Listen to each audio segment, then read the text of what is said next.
Good morning. It is 9:32 a.m. The May 24th, 2022 meeting of the Public Safety and Human Services Committee will come to order. I am Lisa Herbold, chair of the committee. Will the clerk please call the roll? Councilmember Mosqueda. Councilmember Nelson. Present. Councilmember Peterson. Present. Councilmember Lewis. Councilmember Nelson. Oh, I'm sorry, excuse me, Councilmember Mosqueda. Present. And Chair Herbold. here. That's 4 present. Thank you so much. And when Councilmember Lewis joins us, I will be sure to recognize him. So on today's agenda, we will be hearing 3 items. First, we'll hear an unintroduced draft bill to establish a new process for investigating complaints that name the chief of police. This is a gap in the 2027 accountability ordinance that we are seeking to address with this legislation. Secondly, we'll be hearing a presentation by members of business districts, specifically our business improvement area directors, about safety investments that they are proposing. And we'll also be hearing from the mayor's office about the approach that they have been piloting in some specific neighborhood business districts that they're hoping to be able to replicate.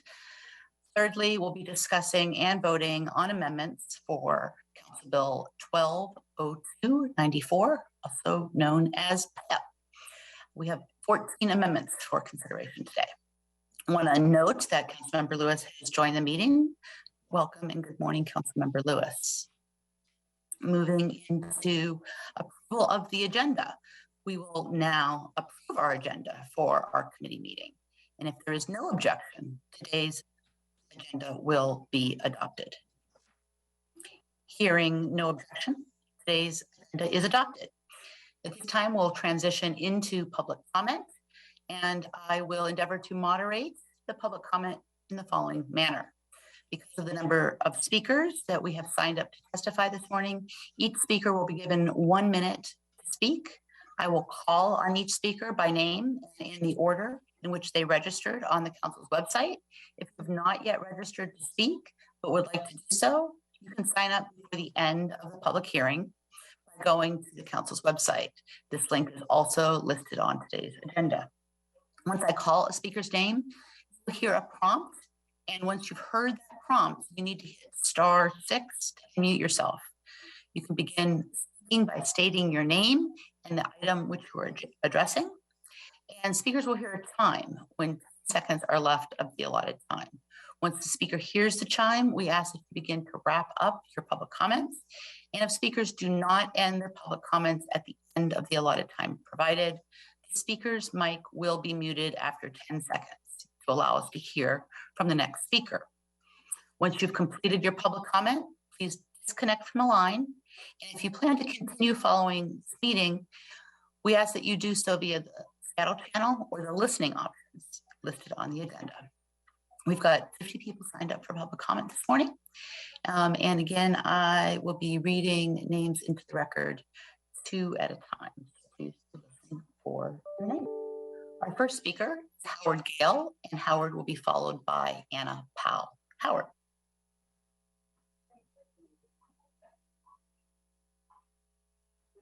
Good morning. Howard Gale, commenting on our failed police accountability system. The first item on your agenda this morning is proposed legislation that starts out by proclaiming that our current police accountability system, quote, has strength not found in other models of oversight and addresses systemic weaknesses with which other systems have struggled, unquote. As a psychologist, we often see boasts like this as a highly dysfunctional defense mechanism to hide severe failures.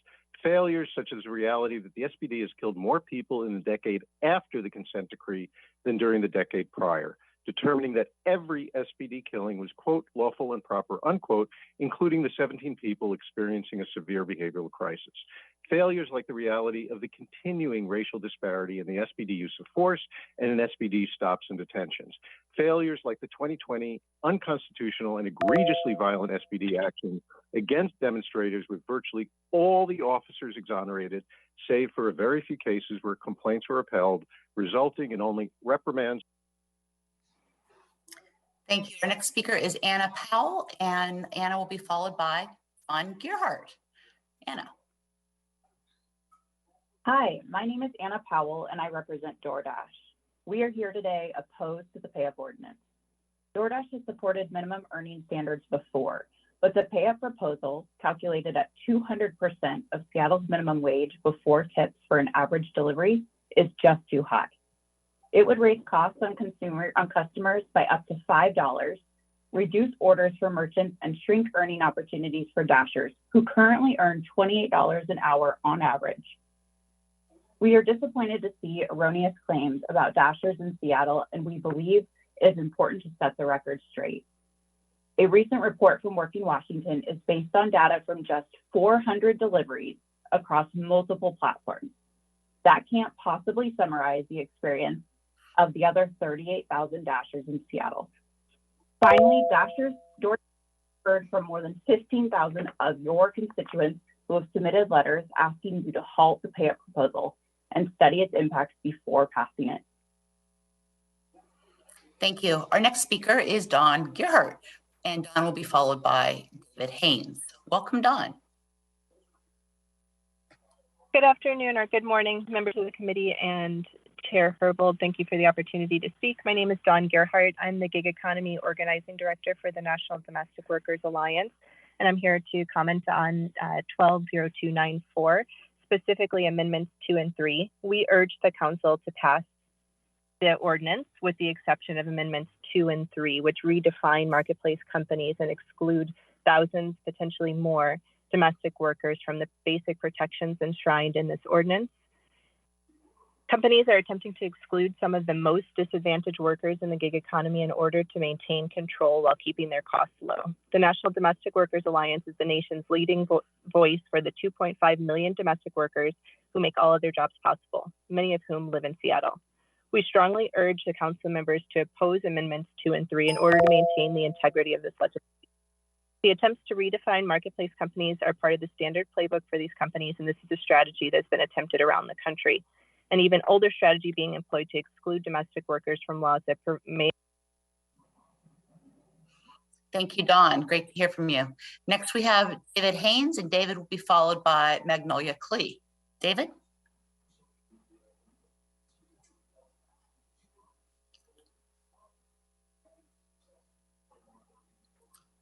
All right, not seeing David present. We'll go down to Magnolia Klee, and Magnolia Klee will be followed by Allison Ford. Magnolia. Thanks for the opportunity to speak. My name is Magnolia, and I'm addressing the amendments to CB 120294. I've been cleaning homes with through TaskRabbit since 2020, and I strongly urge you to vote no on Amendment 3 to CB 120294. Excluding marketplace companies from this legislation would only hurt workers like me, workers providing real and necessary services throughout the city. It opens a loophole for gig work apps and sends the message that workers using these apps aren't deserving of the same rights and protections as anyone else. TaskRabbit may be a marketplace app. I am able to set my own rates, but TaskRabbit strongly suggests starting rates that are far below living wage and ethically out of line with other service providers in the city. Additionally, the app actively encourages taskers to undersell themselves in an effort to compete with other taskers. They have little motivation to ensure that we're charging our worth. The lower we charge, the more attractive the app becomes to people seeking our services. Expecting that these apps set up their profit margins is not a solution. We need the city to show that they value our lives over the profits of these large companies. We need this to be passed in as robust a condition as possible. Thank you. Thank you. Our next speaker is Allison Ford, and Allison will be followed by Fox Matthews. Allison?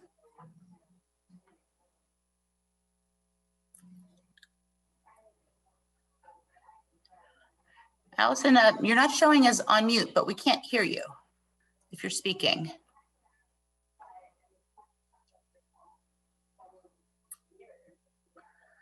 Calling Allison? I'm sorry. Again, I see you off mute, but we can't hear you.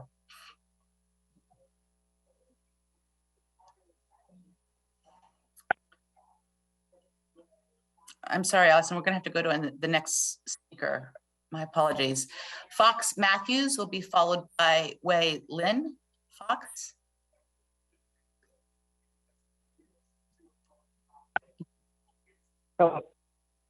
Hello, my name is Fox Matthews, and I am here to comment on the pay up proposal. I am a dasher in the Seattle area. I'm also a local artist and a brand new father as of 4 months ago. And it's because of those two reasons I mentioned, I really appreciate and value the gig work, such as DoorDash.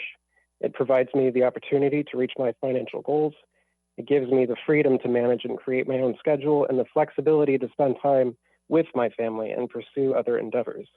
School is on the horizon, and I know DoorDash will be an excellent tool to help me meet my goals. I'm also here today because I'm concerned about the pay up proposal. I asked the City Council to take time to understand the potential consequences this pay up proposal will have on many dashers, including myself. Thanks for your time. Thank you, Fox. Our next speaker is Wei Lin, and Wei will be followed by Gary Tyson. Wei? Hi, everyone. Greetings. My name is Wei, and I work for GoPuff as your partner since 2020. And I need a paid-up policy from my understanding. From my understanding, I strongly oppose any amendment that will allow company to exclude payment for engaged time spent on offers that we complete. Partners like us who are still willing to work during pandemic are hard workers that don't want to lose our job to any income by trying to defraud the company. We want to do a good job and complete the job as fast as we can, as little as we can, as safely as we can. We hope that if we do our best, we'll be rewarded. But if the company are worried about fraud, they can address it by penalizing or determining a worker from commit frauds. This is what GoPuff does already. GoPuff track the miles and time the drivers by driving on GPS, and the driver apps already always force us to turn tracking locations. They know how long the order and how long it usually takes to that drive. If I take too long order and they think I'm stretching time on purpose, they can take action. Thank you, Wei. Our next speaker is Gary Tyson. Gary will be followed by Sage Wilson. Gary?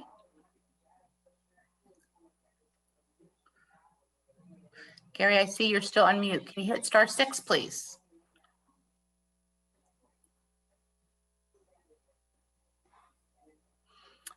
Still seeing you on mute. Can you try again to hit *6? And this is a call for Gary Tyson.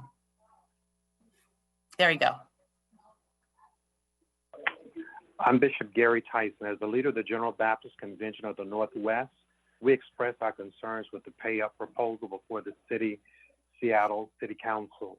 We believe this legislation must be set aside to do the work of better understanding its impacts to our communities that we work to connect and empower.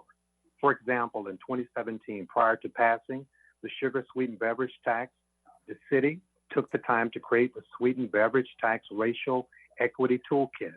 The same should be done to assess the impacts of the policy on ethnic business powers, app-based workers, and community members before rushing to pass it. The pay-up policy doesn't take into account the complexities of app-based work and the negative unintended consequences that could come from rush policy like the pay-up. We believe there's a great opportunity to take this in a new direction. Thank you for this opportunity. Thank you. Our next speaker is Sage Wilson. Sage will be followed by Justin Heyer. Sage? Hi, Sage Wilson with Working Washington here in support of the pay-up policy after more than a year of hearings and work, and in sharp opposition to the Marketplace Loophole Amendments number 2 and 3. Amendment 2 would vastly expand the definition of marketplace, so companies like Rover, TaskRabbit, and Handy would be able to offer on-demand jobs and track workers but not have to pay accordingly, just because they may primarily do other things. And note that TaskRabbit already offers delivery at sub-minimum rates. Amendment 3 would entirely exempt these companies from the policy so they can continue using their control over access to jobs to drive down pay. Together, this would create a massive loophole that every other gig company would try to squeeze through, which is why PayUp has always covered these workers, who have been making the case at every hearing and included in every version of the policy before council since last year. These companies have not made any public case why their workers should not have rights, because they can't.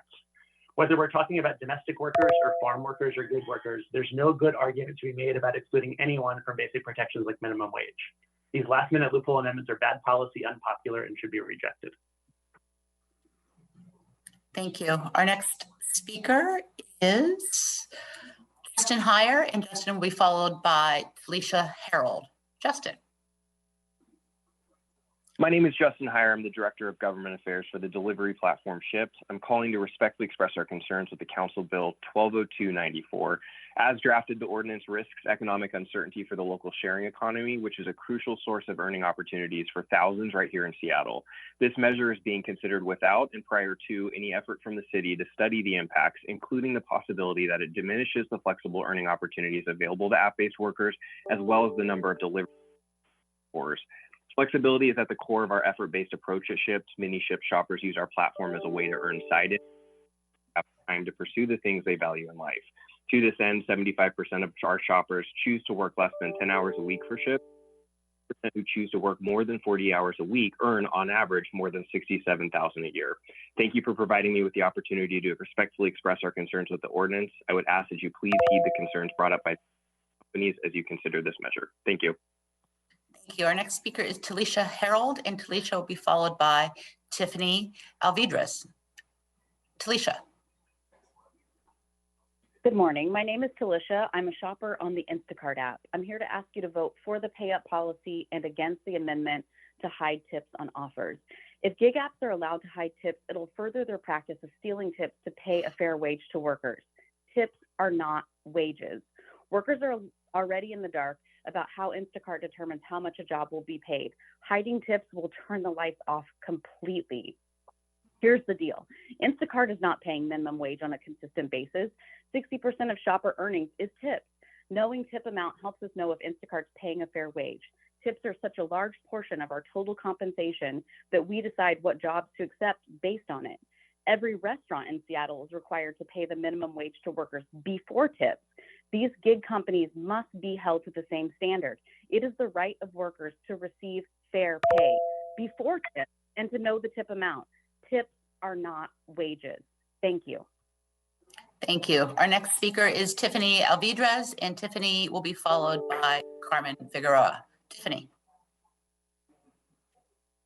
Good morning, Chair Herbold and members of the committee. My name is Tiffany Alvidrez, and I'm the Western Region Policy Manager for Instacart.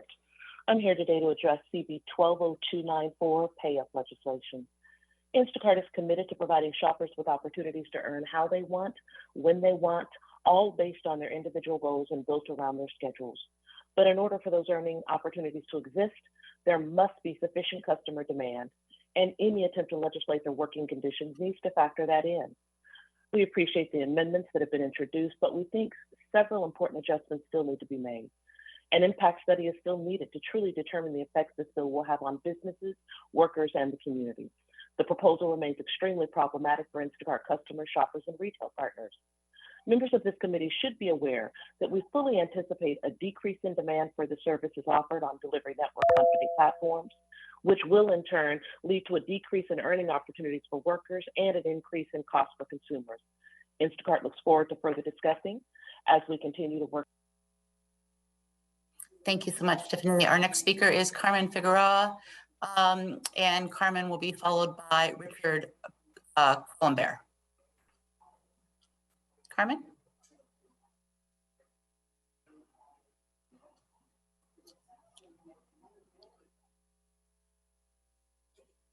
Carmen, you're showing us. Hello, my name's Carmen Figueroa. Can you hear me? Yes, thank you. Hello, hey, my name's Carmen Figueroa, and I ask that the committee not allow companies to withhold any amount of payment for completed orders to prevent fraud. Even if the policy required companies to exclude time only if they have evidence of fraud, we all know how they operate. They would just use it as an excuse to pay drivers less, keeping the profit for themselves. No other company is allowed to stop your pay because they think you're working too slow. Completing orders late is not an indicator of fraud. There are countless reasons an order is completed late, but I would like to give you the top 3. When an app is behind the processing and offering orders to drivers, drivers will often receive orders after the order is due.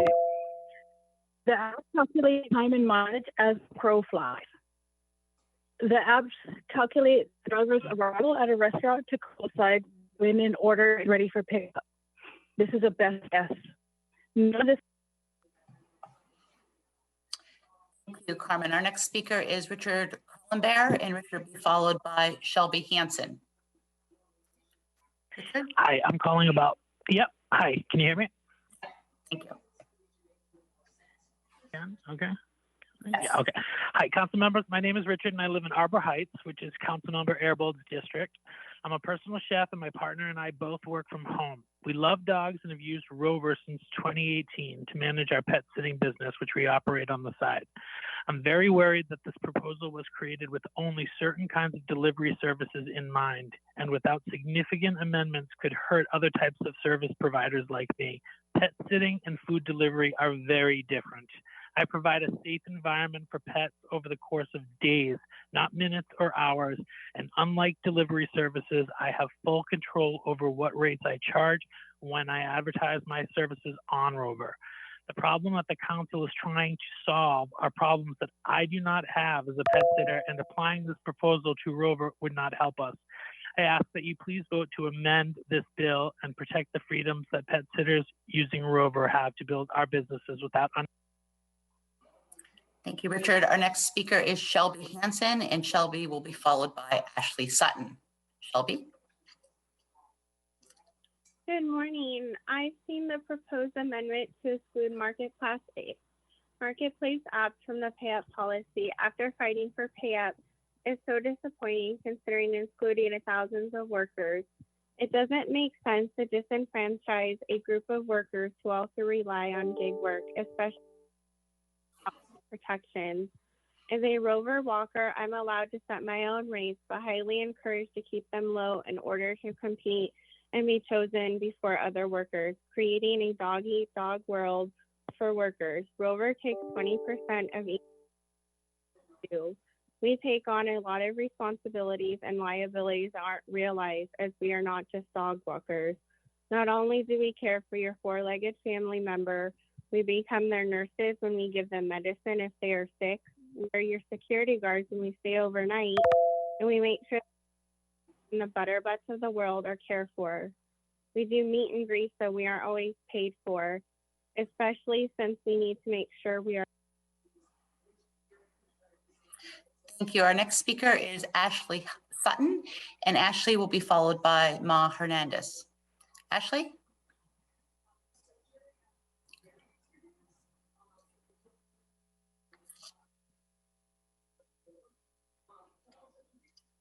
Ashley, we see you're unmuted, but we can't hear you.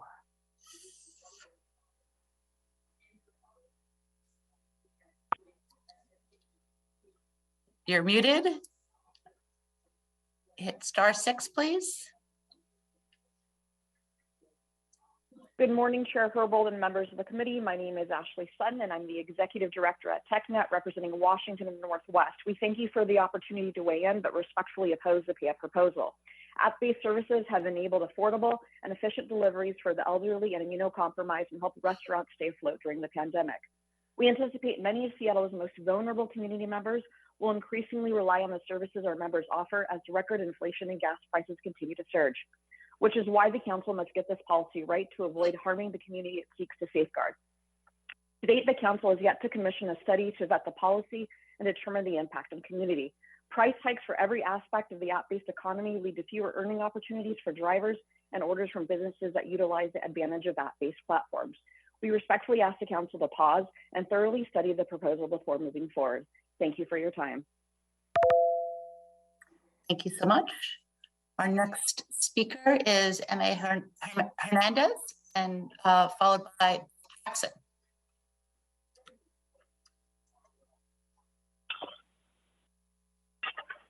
Ayer un cliente inició DoorDash para tomar represalias contra la campaña PayUp.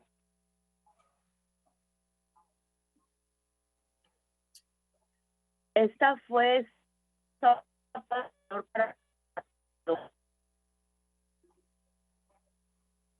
salario digno, justo y equitativo, transparencia y flexibilidad. No es mucho pedir, especialmente a cambio del uso de mi automóvil y mis gastos.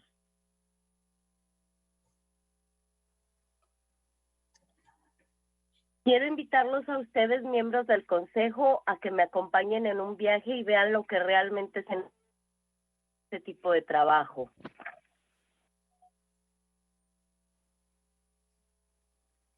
Un trabajo que estas mismas empresas dicen que dinero. Sin embargo, estamos endeudados. Las empresas han sido atrapadas apropiándose de las propinas de los clientes que los clientes dan generosamente. Y ahora quieren hacernos quedar como los malos. Las geek companies han demostrado un crecimiento de ganancias por más de 347 mil millones de dólares. Eso no se puede decir de un trabajador como yo. Necesitamos que la política se apruebe. Ahora no podemos esperar. Yesterday, a Gracias. customer showed me the campaign the dashboard that started in order to retaliate against the pay up campaign. This was just proof of our value to DoorDash, something that decent as fair, equitable pay, transparency, and flexibility isn't too much to ask for, especially in exchange for the use of my car, phone, and expenses. I want to invite you council members to join me on a ride along and see what it truly takes to do this type of work. Companies have been caught appropriating tips that customers generously give, and now you want to make us look like the bad guys. The companies have shown a profit growth of over $347 billion US. That can't be said the same for the average gig worker. We need a pay-up policy to pass now. We can't wait. Thank you so much. Appreciate the interpretation as well. Next, we have Beth Jackson, and Beth will be followed by Danielle Eden. Beth?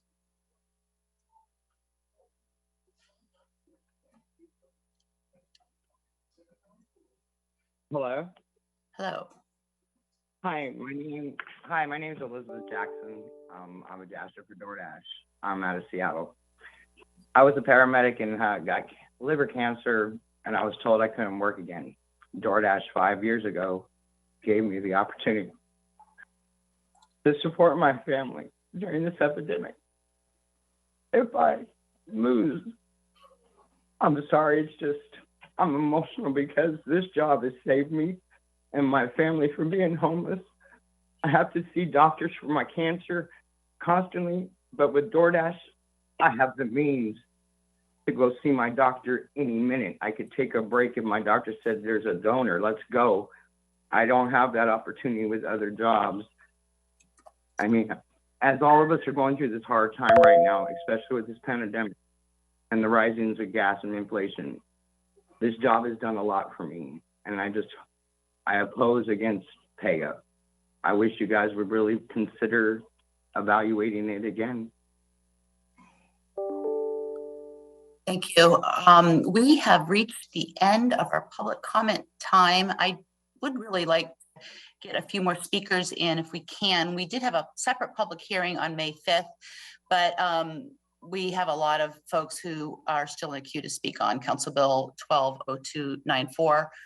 I'm hoping that in order to let about another 10 speakers, we can suspend the rules to allow for an additional 10 minutes, giving us a total of 30 minutes of public comment. If there are no objections, and hearing no objections, public comment has been extended for an additional 10 minutes. Next, we have Danielle Eden, and Danielle Eden will be followed by Kimberly Wolf. Danielle?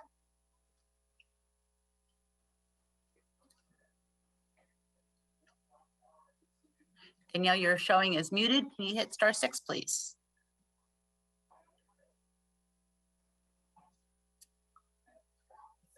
One more call, Danielle. If you could hit *6, that will unmute, and we will be able to hear you speak.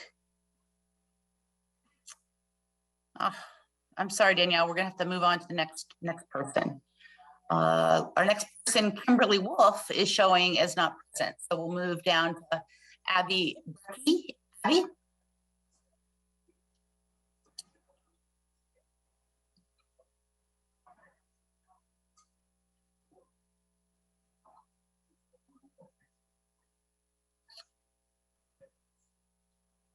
Let's see here. I'm looking to see if Abby is in the queue.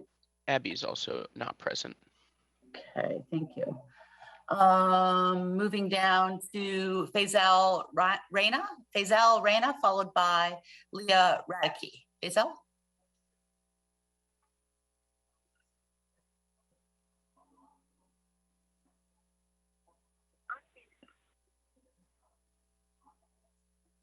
Hello, can you hear me? Yes, thank you. Hi, my name is Faisal, and is it okay to go ahead and share? Please.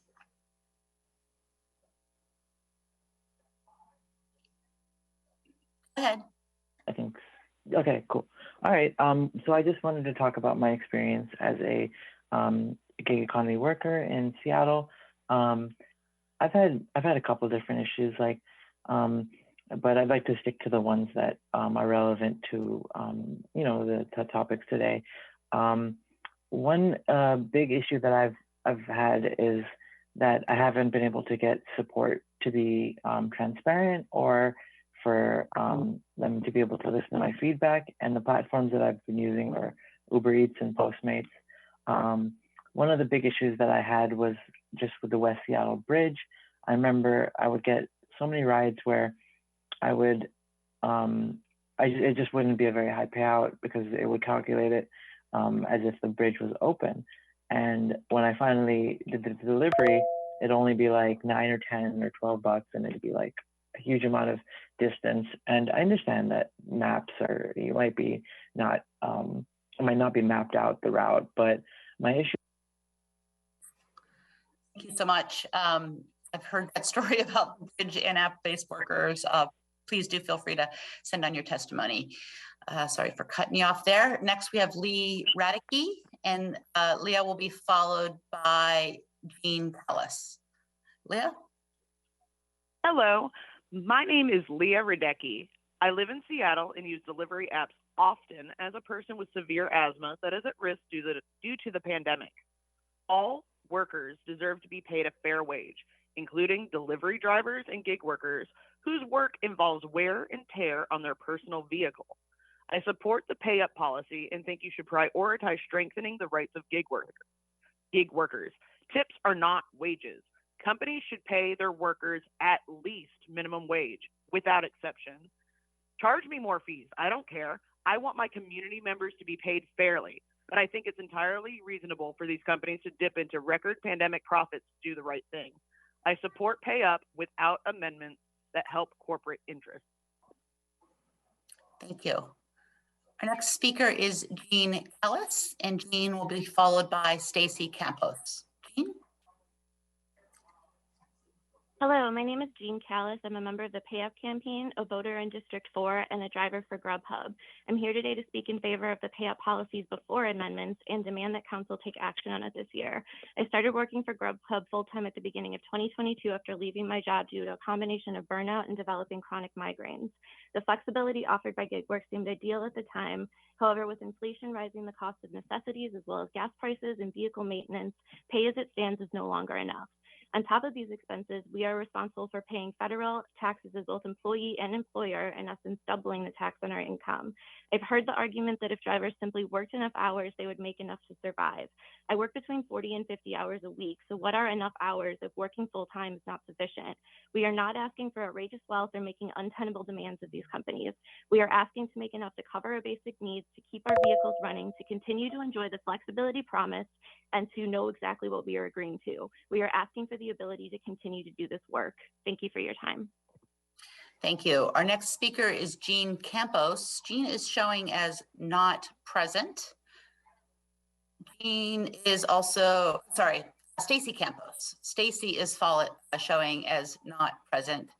And Stacy Campos is followed by Teresa Herstad, who is also showing as not present. So we'll go down to Becky Stanley, and Becky Stanley will be followed by Michelle Balzer. Becky? Hi, can you hear me? Yes, we can. Hello? Hi, my name is Becky Stanley, and I live in the 98118 zip code. I'm here to support pay up, but not the loopholes. I'm a customer with a disability and a compromised immune system, and having Instacart is really helpful to me. But I'm not confident that people are being paid fairly. And I used to be a waiter back when minimum wage was, they had a special waiter minimum wage, and our paychecks ended up being like $35. But we can't count tips as wages. Not everybody tips. And I don't feel like I can use these services because there isn't transparency. I'm confused. I don't know who is getting paid properly. If I'm part of the problem, I don't want to be part of the problem. Pay up helps. Transparency. Thanks. Thank you, Becky. Next speaker is Michelle Balzer, and Michelle will be followed by Mary Lucchesi. Michelle? Hello? Hello. Okay. Hi. I am obviously calling in about the gig apps, and, you know, independent contractors, which we are, have the right to know the terms of a job prior to accepting. Hiding tips kind of violates that. Instacart also has a long reputation for misappropriating tips. They promise pay transparency after legal action was taken. And in the last year, I have literally watched that slowly go away. They have stopped showing the breakdown of shoppers' pay. There is no beneficial reason for hiding tips or pay, and it could result in, you know, returning to using customer tips to subsidize pay. The idea of whether or not workers are going to cherry pick orders or pad time is an absolute farce and unfounded. It is now that orders are being cherry picked because they need the tips to subsidize their pay. Passing pay up will ensure all orders are accepted promptly, since orders will be accepted with confidence that the order isn't costing the worker any money, which is consistently a risk currently. This fraud amendment, unacceptable. We need to be paid for all of our active time. Unforeseen circumstances happen. We shouldn't be. Thank you, Michelle. Our next speaker is Mary Lucchesi, and Mary will be our last speaker, having extended public comment and having heard from folks for, I think, more than 30 minutes at this point. So Mary, take it away. Thank you. Hi, I'm Mary. I'm calling through a sign language interpreter, and I work for Instacart. I just wanted to share my experience. I know there's a lot of workers that work for Instacart, and they're hiring a lot of new workers who accept the new wages. When I started working for Instacart, it was good pay, but I've seen the pay get less and less over the years, and it's harder to pay my bills and allocate my money to what I need it to. So I hope that the council thinks and researches the payout bill and thinks about us workers. Thank you so much. Appreciate your time with us here today, as well as everybody else who's taken time out in their day to share their thoughts about the items on our agenda. Will the clerk please read in agenda item number 1?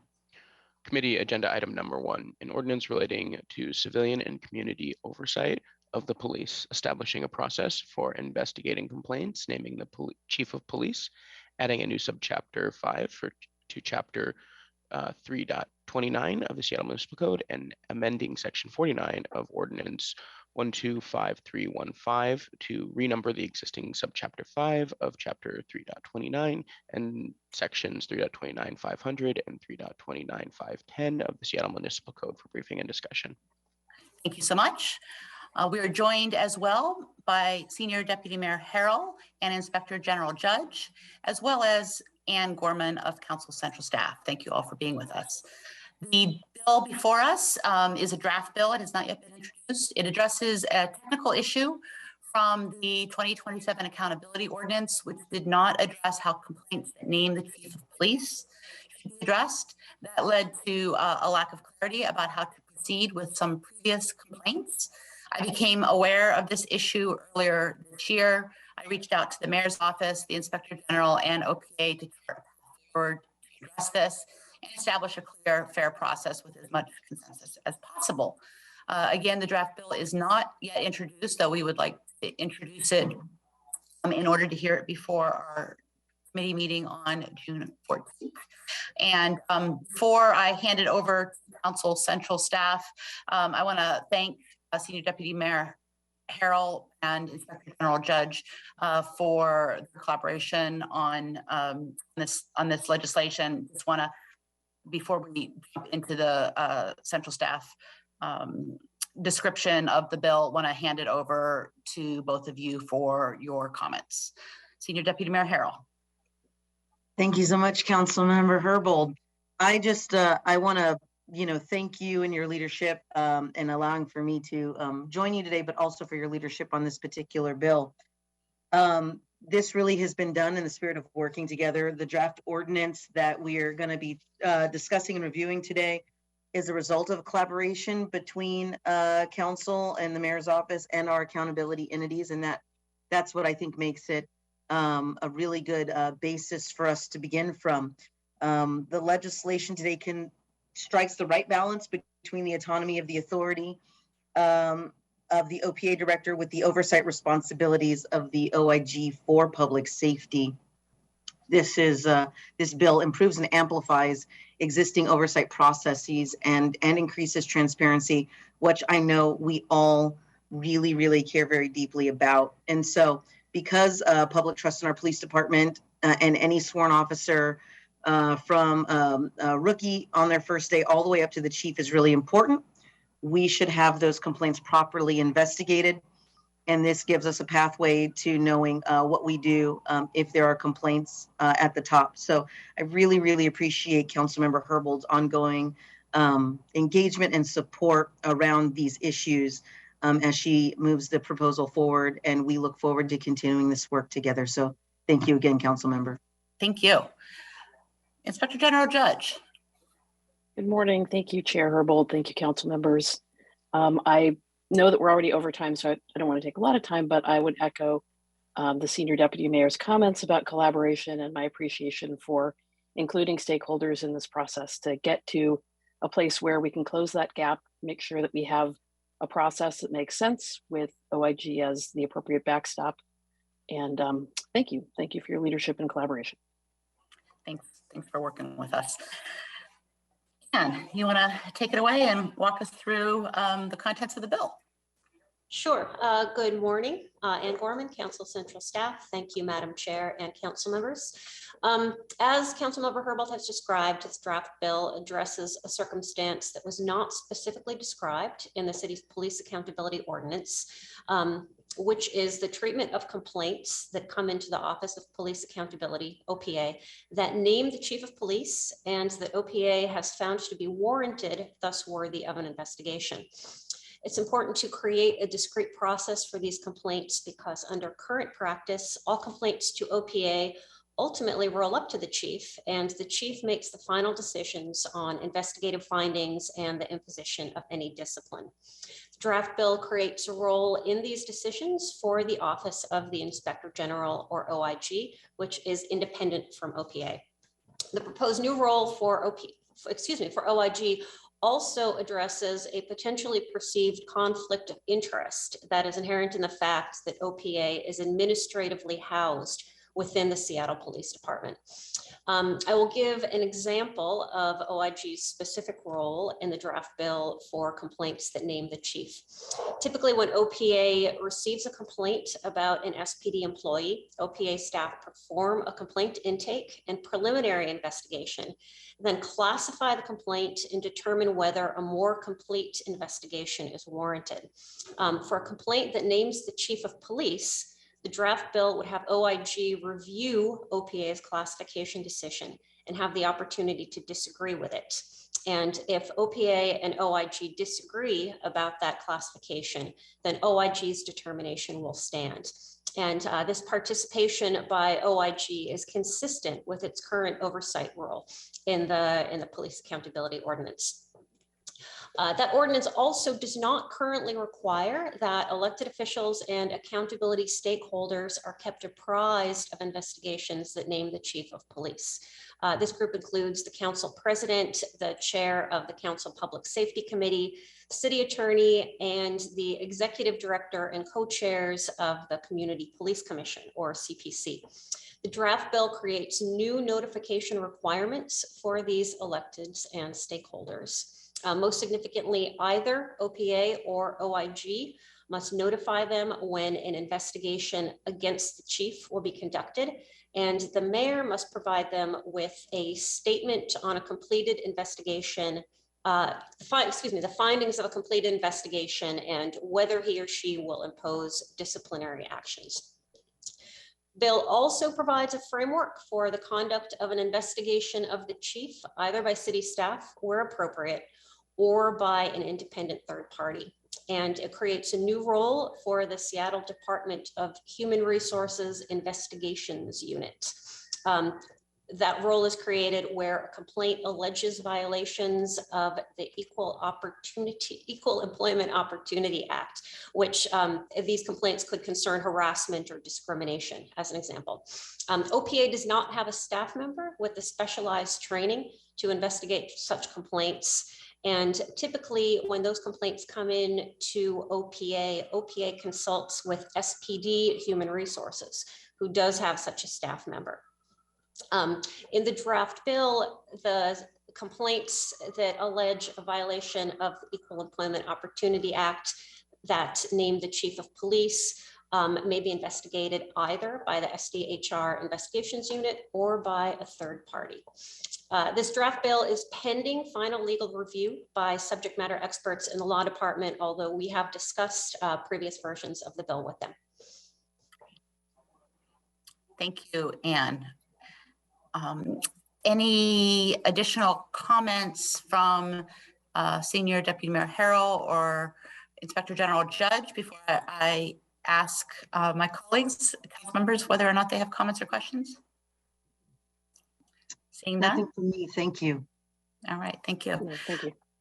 Council members, do you have questions or comments? Again, we are, we've been working on this bill for quite some time, but we are definitely slow rolling it. I wanted to bring it to you all before it was introduced, and wanted, as I often do with legislation I'm proposing, and just if you have any early thoughts about the bill, I'm happy to hear them now. Otherwise, we can flag them after the meeting. I'm seeing some folks come off camera. Councilmember Peterson, I see your hand up. Thank you, Chair Herbold, and thank you, Deputy Mayor Harrell and Inspector General Judge and Central Staff. Ann Gorman, thank you. Thank you, Chair Herbold, for bringing this to us early. My only comment is we just got a letter this morning from the Community Police Commission, and just want to make sure that is taken into account as we consider the bill. Thank Absolutely. You. Thank you. Other thoughts or questions? All right, well, this was intended to, oh, Councilmember Nelson, did you have something? I didn't see your hand up, but I see. I'm sorry if I missed it, but when do you think that this will be coming before the committee? When did you say it might be introduced? My hope is that we'll be able to hear an introduced version of the bill on June 14th. Thank you. All right. It's my birthday, for anybody who cares.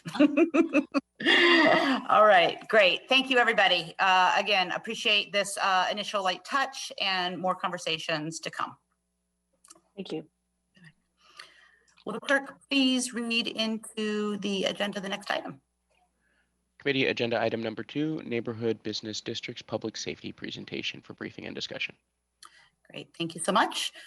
We are joined by a number of presenters today. Before beginning, I'd like to ask that you each introduce yourself, starting with the mayor's office lead, and then each of the neighborhood business district representatives.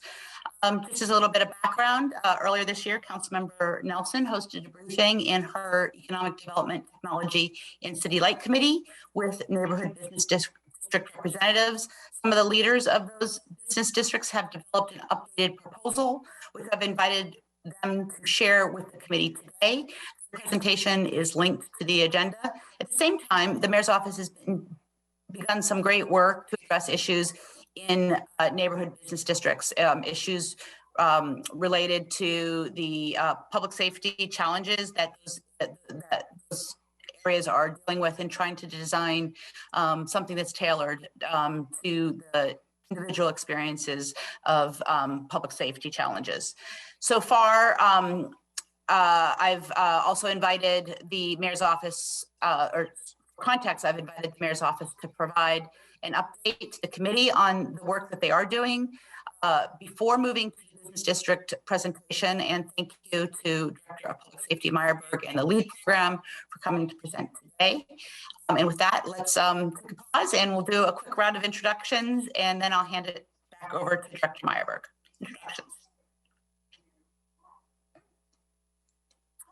Introductions. Thank you. Good morning. Erin Goodman, the Executive Director of SODO Business Improvement Area. Great. I'm Don Blakeney, Executive Director of the U District Partnership. Thank you for having us this morning. Thank you. Lisa Howard, I'm the Executive Director of the Alliance for Pioneer Square. Good morning. I'm Anisha Singh, Executive Director of the Chinatown International District Business Improvement Area.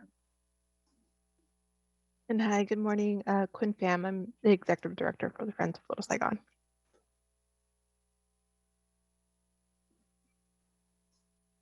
Sam? Sorry, on my phone. My name is Sam Wolf. I'm a project manager for the LEAD program. Great, thank you. And I see that it looks like Public Safety Director Meyerberg does not appear to be on the screen. So I don't know if he's having some technical difficulties getting in. But perhaps Sam, I know this wasn't as we had planned. I think we had planned to have Director Meyerberg talk about the work that the mayor's office together with LEAD are doing, but are you prepared to pinch hit and do the whole thing? Sure. Would you like me to start now, or did we want to do that slideshow first? I think we want to hear about what is already going on before hearing from the business district representatives about what more they would like to see done. Sure. Okay. Yeah, so again, my name's Sam. I'm a project manager for the LEAD program. We've been working with Andrew Meyerberg in the U District, doing some case conferencing about some public safety issues that the U District Partnership has flagged. Basically, LEAD is a framework for kind of exactly this, figuring out what needs to be done in any given situation. We do this sort of case conferencing on a regular basis in what we call operational work groups. At these operational work groups, it's primarily our case managers coming together with our prosecutorial liaisons, and they're able to have a conversation and kind of coordinate between clients' care plans, and then on the prosecutor's side, their legal obligations. And we can kind of work on both of those things at the same time, and make sure that we're kind of in sync. These operational work groups also can include law enforcement, other service providers, and other community members.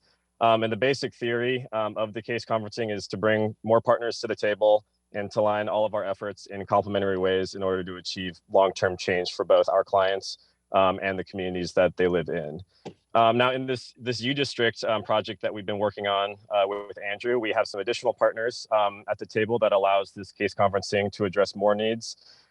We've got the U District Partnership. They, with their outreach, and their like neighborhood connections, have been able to create a list, kind of flagging like these are situations and individuals that the neighborhood is seeing a lot, or like are causing some public safety issues for the community. Now, with that information, LEAD is able to kind of more accurately target its very limited resources and caseloads to work with individuals for whom our work would have the most positive impact on the community. And so for anyone that's not familiar with LEAD works specifically with people who are committing law violations due to unaddressed behavioral health issues, including substance use disorder, as well as extreme poverty. And essentially we work with those folks they have a case manager, we work with them to address unmet needs, create kind of plans for stability, and subsequently achieve behavior change. Now, obtaining the resources needed for stability is kind of its own large task itself. Things like getting housing, getting legal income, connecting people to like needed supports, especially because a lot of our clients are folks that have been without support or resources for many years. And so this is where Andrew has stepped in. Again, this project in the U District is at a very early stage. But I think the process kind of speaks for itself, where we get the community flags needs, we work with those individuals, and then Andrew and the city and this mayoral administration can help us to streamline that process of if somebody's ready to go inside, like try to get that resource ready for them so that we can more effectively and efficiently resolve public safety concerns. Yeah, I mean, I think we're pleased to have all of these additional partners involved in the process. And I think in general, this type of case conferencing, it really works best when all of the players at the table are really meaningfully engaged in this project and this dialogue. So in this other sense too, we've been extremely pleased to be working with Andrew and with this administration to build a framework that can allow us to do what needs to be done. Again, very early stages, but hoping to replicate it elsewhere and figure out what we need to do to make it work better. So thanks. Hi, Councilmember. I'm sorry, I'm chiming in a little bit late, but thank you, Sam, for kind of setting the table for this. But just to provide a little bit more detail of kind of how this came to be and some of the whys as to why we're doing this, and everything Sam said was totally right. Where this came from was really early on when I, after I joined the administration, the Harrell administration, we went to a walkthrough of the U District, and I know Councilmember Nelson was there, Councilmember Peterson was there, Don and his team put this together. And what was really clear was that there were significant public safety impacts, particularly on neighborhoods and business districts.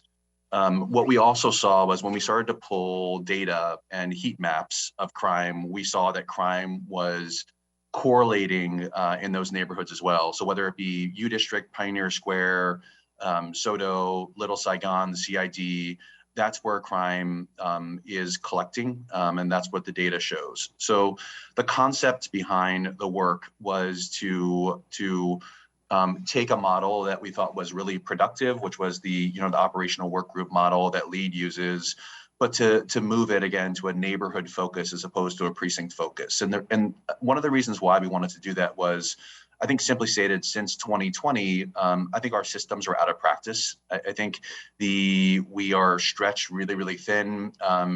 The participation in these work groups is probably not as robust as it was in the past. So was there a way to focus them on what are our biggest impacts and to get a community voice in the process too, to hear directly from the people on the ground, which is in a lot of these cases, these business associations, the businesses and the community members that they represent as to what the impacts are.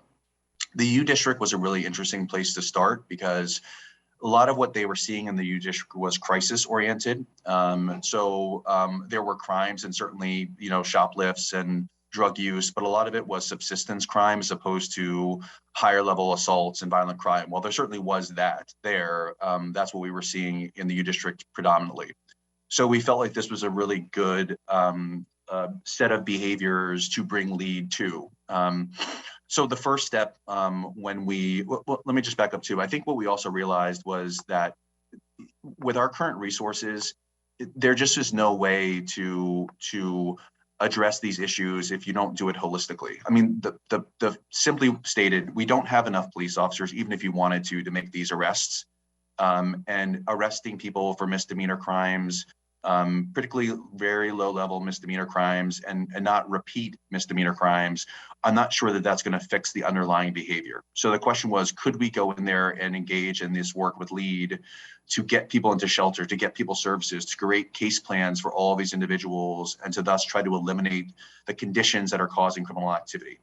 And not only would that remove people into shelter, but it would also allow law enforcement to focus its already limited resources on the people that are actually predatory and are, for example, drug dealers, retail theft operations, but are targeting people that are more vulnerable. So again, that was the purpose of doing this work. The first step when we rolled out the program was to work with our BIAs to help us develop the list of public safety impacts.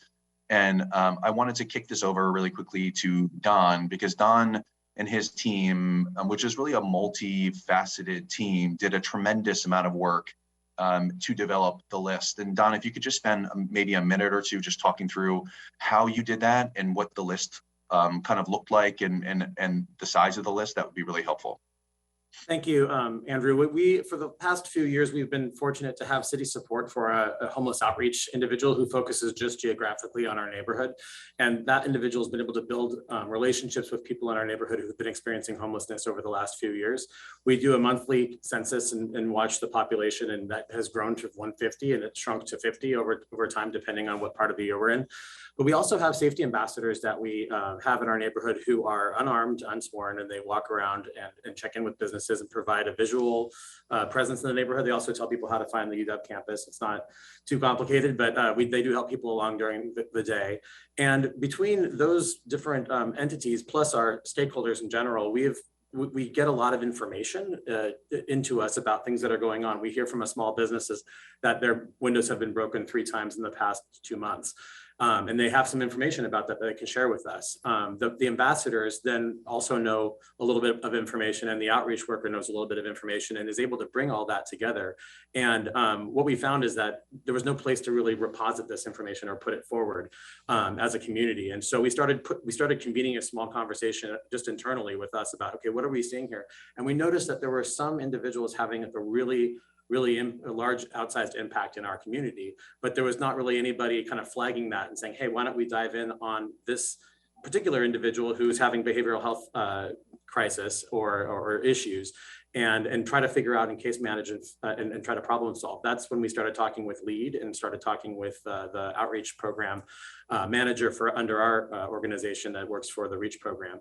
And we were able to take that information and to start problem solving. And I know that I don't have a master's in social work, but the folks around the table that do were able to provide really interesting and creative solutions that were able to advance people into housing, into temporary housing, reconnect people with the host program. There was a situation where we had someone who had severe mental health issues, had lost track of their case manager had lost track of them. We were able to reconnect them and get them back on a path, and they ultimately got housing. And it's that kind of problem solving that we found is kind of lacking. And so what Andrew is describing is what's coming in and trying to grab some of these loose ends and put them together and connect the dots.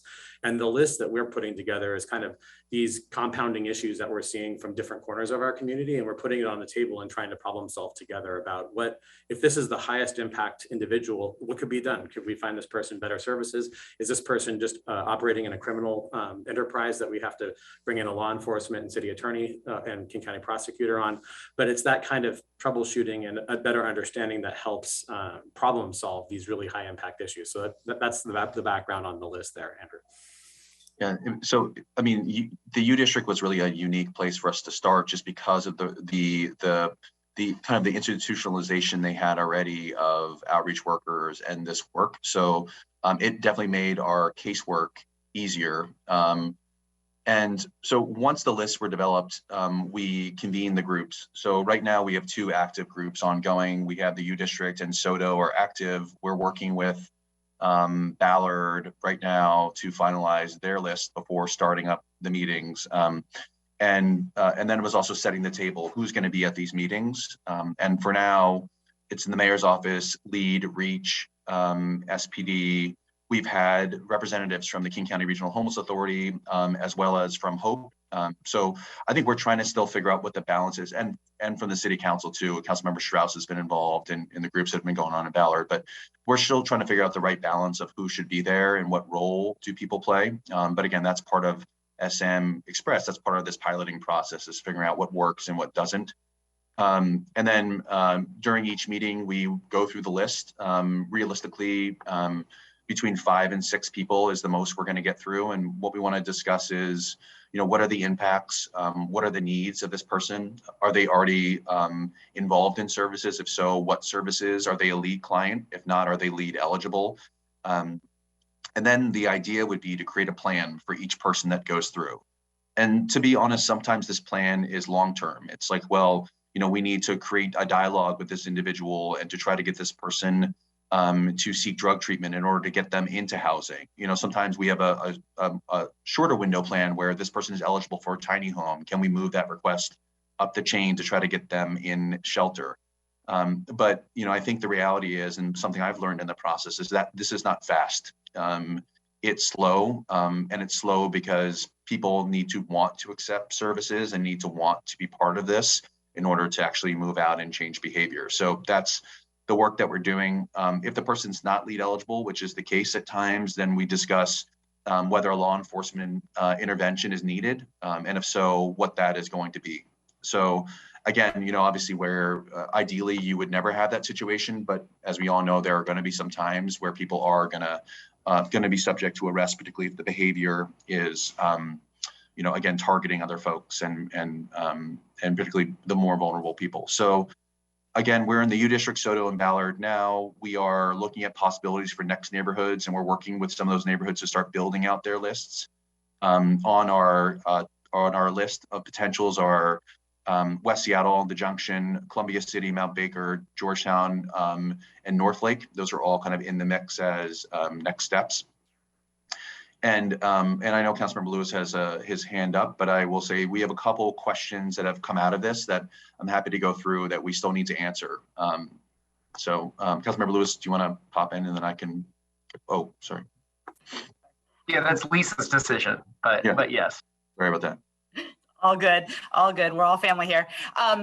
Really appreciate you describing the executive's approach right now and your willingness to replicate this model, and recognizing that each neighborhood is different and has different challenges. And just want to, before I recognize Councilmember Lewis, want to thank you for your early discussions with Chris McKay at the West Seattle Chamber. I'm sorry, the Junction BIA, as well as conversations that you've had with our Southwest District lead coordinator. Really appreciate those early conversations. Councilmember Lewis. Thank you, Councilmember Herbold, and thank you, Director Myerberg, for joining us today for this discussion. Definitely echo the chair's comments about appreciating the collaboration, the access, the problem solving that this administration has shown around these issues. That has not always been the case historically, so it's good to be here and really have that kind of collaboration. You know, I think just really centering what some of the bottleneck issues are. I mean, I know that you didn't mean this in your comments just now about kind of building the rapport to get people in a place where they're ready to accept services. I don't know that service resistance is the primary issue that we're facing. I think it's more adequate capacity and supply of the places that we know people on a regular basis want to go to if that kind of thing can be offered. And again, I know that you know that. I'm not asking for clarification. But as we have this discussion here with some great partners in the BIAs who have been working closely with folks like LEAD, like REACH, working closely, for example, with approaches like Just Care and other programs like that, it really occurs to me that part of this exercise for the city should really be, how can we carve out dedicated, like mini Just Cares in business districts throughout the city that have, you know, dedicated capacity for the people doing this work in those neighborhoods, you know, like having like a U District Just Care Hub, a Ballard Just Care Hub, a Columbia City Just Care Hub, so that, you know, in each of those places, you know, there can be this constant, you know, work and outreach that is connected to a place people can go. I mean, you know, I think that we constantly have sort of a mindset that there will be like an easy or cheaper or more expedient way to develop some novel new method of outreach that will solve a lot of these high acuity issues that we see on the street in the business districts. The thing that has worked over the last 2 years that I've seen is when you have a well-resourced place, you can take somebody to get them off the street and get them the wraparound resources that they need. That is the thing that fundamentally makes progress on the problems that we're facing. So I think we need to own that, we need to embrace that, and we need to come together, be it, you know, through my committee or Councilmember Herbold's committee, with a way to just figure out how to build that system to a way that it's adequate and meets our needs, and then work back from whatever that cost is, and be honest about that cost, and work together to make sacrifices to meet that cost, so that we can get past what is, without a doubt, the biggest issue in the city, which is what we're talking about here. I mean, it's high acuity individuals with public health crisis that the criminal legal system is incapable of solving the problems of, and shows that again and again and again. And we know that there are effective public health interventions and outreach methods that do mitigate and solve that problem. And we, that's the conversation we need to be having. And I know that we are having it, but we need to have it more online and here, and bring along stakeholders with us. Because, we've spent a lot of time talking about police staffing, rightly so, we should. Police staffing is necessary. It's not sufficient for the public safety crisis we're facing. And I think we need to make sure we're dedicating more bandwidth to these other things that we're all acknowledging here are important. So, there were probably some questions in there. I think it was mostly statements and flagging my future interest in working with you and the people in this room on this. But I really think we need to really take that on, and with the urgency that everyone here is expecting, because it's so detrimental to all of our quality of life. So thank you. Yeah, I think just really quickly, I completely concur with you that one thing that we see in this work is, and it's been particularly clear in the U District work, is some of the systemic gaps. Like, for example, we had a person the other day that has a TBI and has psychotic episodes, and there just simply isn't I'm sure there is, but we could not think of a shelter that we could place that individual in at this point to get them out of the U District. So those are some of the systemic gaps that we're seeing. So I agree with you. And thank you for the other clarification. What I will say is, something that came up, for example, in our SOTO meeting yesterday is you do have individuals where, and I think it is a large part of there are not services that I think they feel comfortable with, but LEAD does struggle at times, and as does REACH, to pin people down, to try to find people, to get them to be part of the system. So we see both problems, and we're trying to work through both problems.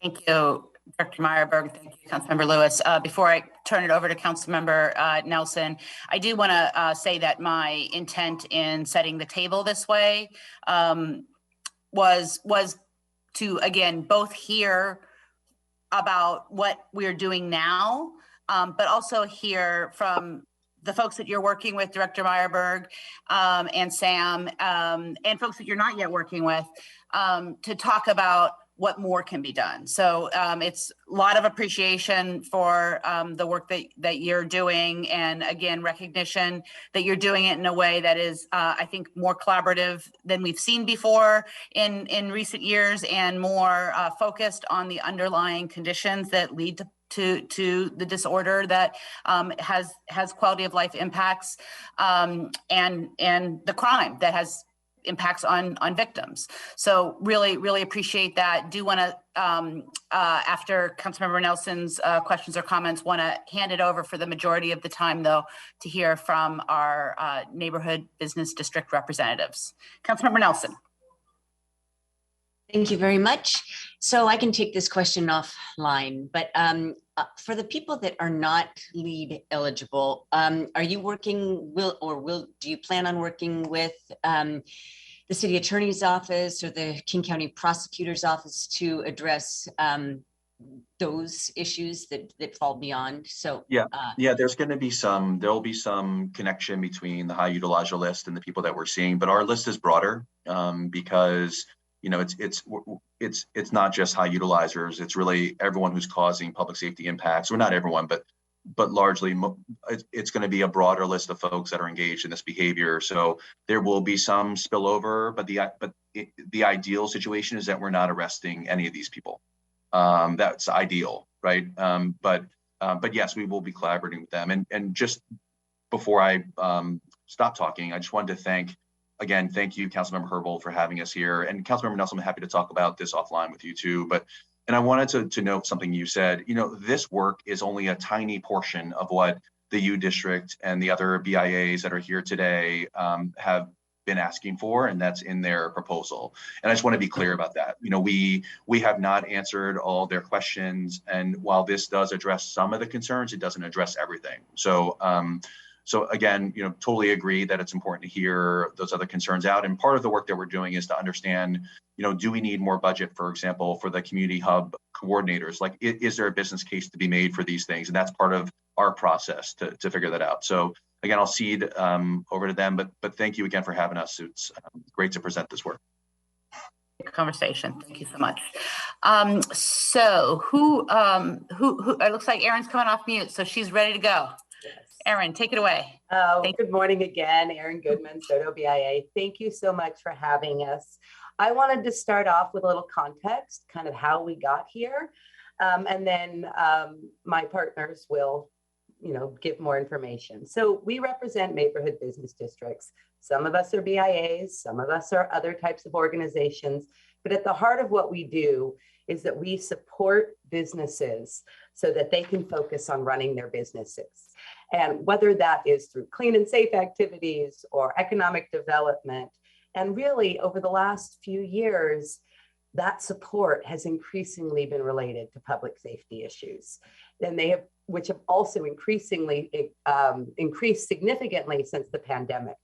The work we're presenting today had its beginning in a conversation with Councilmember Sarah Nelson, during which we outlined the intrinsic relationship between public safety and economic recovery.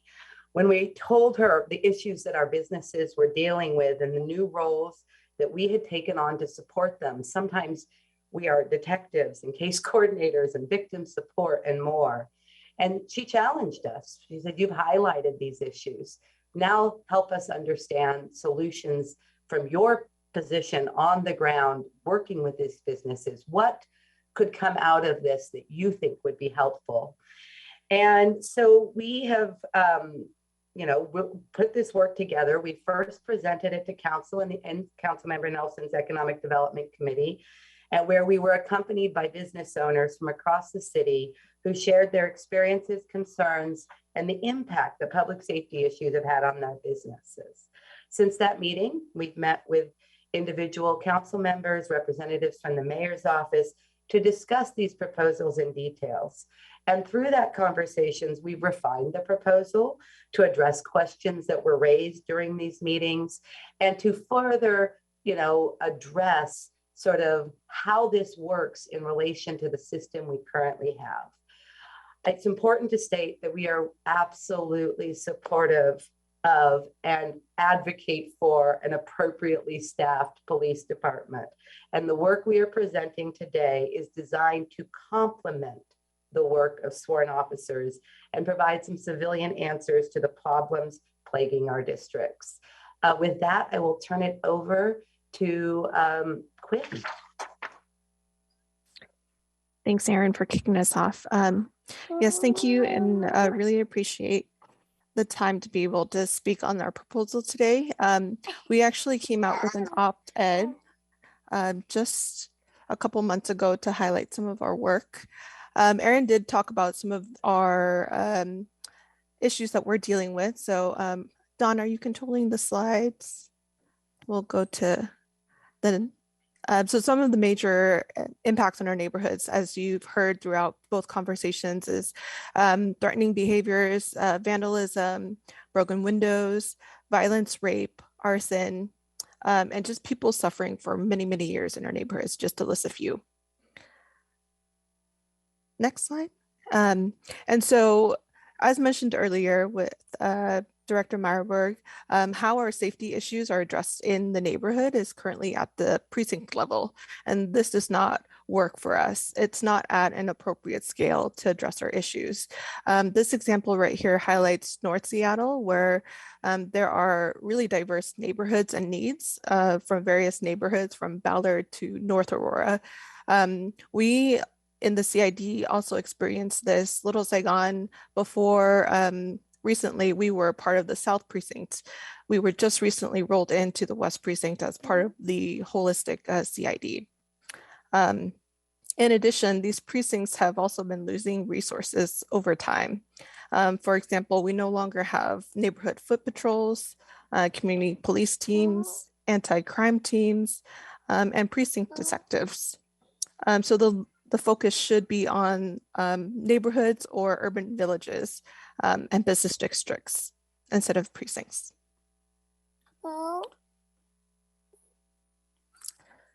And then this one really highlights all of the proposed programs that we've been talking to you all about in the past couple months.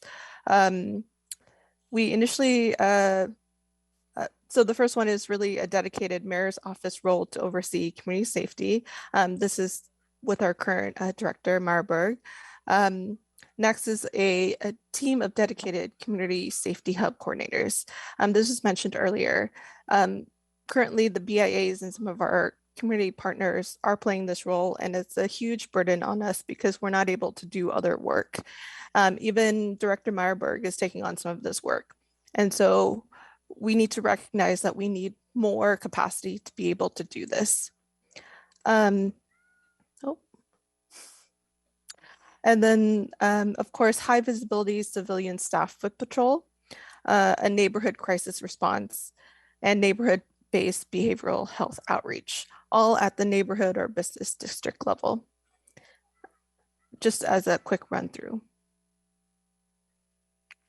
So I'll hand it over to Don.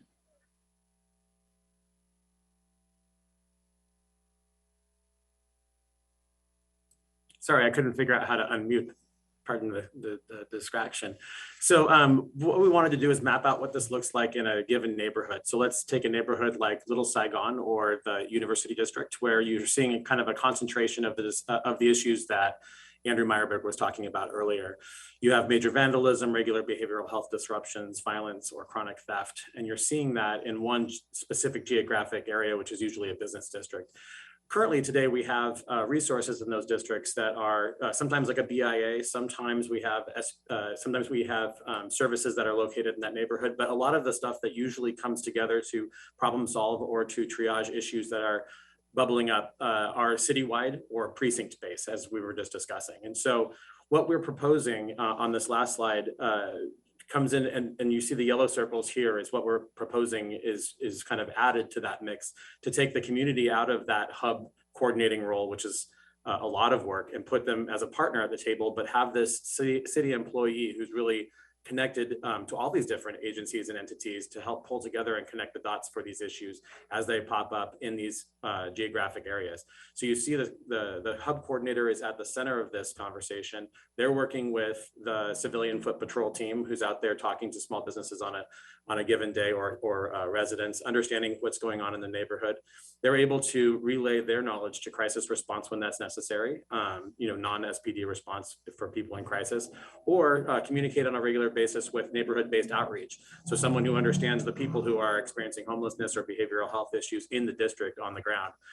And then you also have that they can relate back to the victims or the businesses who have been impacted, what's going on, why this is happening, and what maybe a plan is at an appropriate level of information so that people understand that it's not, in a vacuum, but that there's actually community members coming together, working to problem solve on issues that are extremely impactful in the community. Also, like we were talking about to answer Sarah Nelson, Councilmember Nelson's question, there's also folks who aren't, on the behavioral health side, but perhaps more on the criminal enterprise side. So working with King County prosecutor and city attorneys and the SPD to really troubleshoot and figure out, how are those chronic issues and chronic criminal enterprises, how are they impacting the neighborhood and what could be done to get upstream from that. You can see the role that this person would play. They would convene, like we were talking about, this idea of an operational work group or a neighborhood safety task force, to really engage with all these different entities. They would provide that interagency coordination outside of those meetings, so linking between external and internal city resources. They would help manage this high impact list of folks who are having the largest impact on the neighborhood and take that information from different bodies, including the community, and help this work group kind of manage the strategies of kind of working through that list and finding solutions for folks. And then also they would do something that doesn't currently exist right now, which I think is extremely important, which is following up with stakeholders who've been impacted and helping them understand the context and what's being done about the situation. Right now, you could be a small business and someone could come by and start harassing your customers. You ask them to leave, there's an animosity there, they come back, they break your windows, you're kind of a sitting target. Having an understanding about that you're not the only one seeing this and that there's people working on this with you is really an important aspect and something that we've seen that is a really big need that's kind of not being fulfilled right now. So I guess at a very high level, if I was to step back and kind of describe this apparatus or what we're talking about here, it's about focusing on the areas of the city that are the highest impacted by kind of these crime or behavioral health issues. So it's kind of these hubs.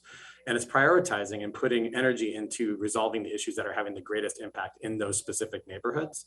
And then it's scaling the communication and problem solving at the neighborhood level instead of the precinct level so that folks can actually participate in that conversation. And there's resources that are able to manage that discussion and problem solving over time.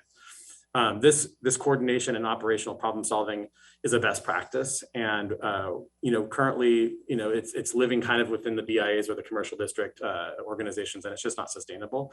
And we're really excited to be working with Director Meyerberg on this too, but having him manage each one of these conversations isn't sustainable either. So we're excited to talk about what an operation could look like, what kind of investment the city could make in this kind of problem solving in our neighborhoods. And I would like to also acknowledge that these aren't the only solutions we've been talking about, but it's kind of a really big part of what we think needs to happen in our communities. But there's also a few other strategies we've been talking about. And I wanted to ask Monisha maybe to talk a little bit about some of those other strategies that we've been looking at. Great, thank you, Don. So in addition, we have highlighted a few additional strategies to complement this. The first being a broken window and damaged storefront fund. So several of our neighborhoods are already experimenting with this type of fund, including the CID and Pioneer Square. For particular in the CID, we're having significant issues around the cost of window repairs for historic buildings. And so from amounts to $500 to $5,000 can go a long way for a small business. In addition, we wanted to include that this could be expanded to include graffiti, especially in a historic district with historic masonry. The cost to cover and clean up graffiti is significant, especially to our small businesses. Which kind of leads into our second point around the small business insurance affordability and access study. We've heard from several of our businesses that the insurance affordability and the ability to stay insured has been really significant. Many of our businesses in the CIDs are underinsured. And over the last couple of years, with significant damage to their property, a lot of our businesses are having a hard time continue to stay insured. The third, we wanted to highlight new technology and systems to report non-emergency issues. I've heard that Councilmember Nelson and Mayor Harrell have supported this type of technology that could look something like a newer version of Find It, Fix It, where folks could report online. We have heard from our businesses, especially in the CID, of who have language capacity issues or technology access issues, that filing a report online is often hindering. And then lastly, we wanted to highlight community capacity building. I wanted to point out organizations like Friends of Little Saigon is not a business improvement area. And so there are certain opportunities that, for example, the Office of Economic Development could support in organizations like that to support their business districts. And I think that was it. And I'll kick it back to Dawn. Thank you. Actually, to me, I'm going to just take a minute and talk, just sort of pull this all together, is that, when we are looking at these items, we have really appreciated that we've had opportunities to bring them to you today, to talk to people. And we've also really appreciate the ongoing conversation with the mayor's office. And it is our understanding that some of these items are in process or some of the additional resources are being looked at for their feasibility. So we do want to acknowledge that and appreciate that. And then if we are ready, we're happy to take questions. Thank you all.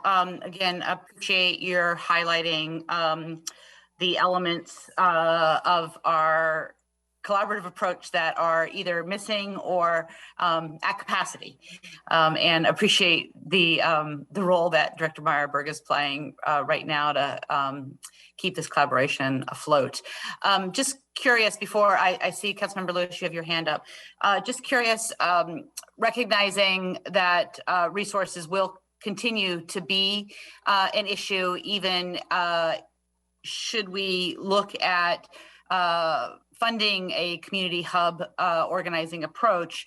It's unlikely that we'll be able to do it to such a scale that we'll be able to have those engagements in every neighborhood that needs it simultaneously.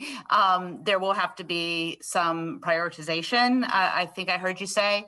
And I'm just wondering how you propose that sort of neighborhood by neighborhood prioritization formula or analysis go. We always hear from folks that they don't feel that crime data alone is an adequate data source in order to determine where the greatest needs are. So just would be really interested to hear from you what your thoughts are on that.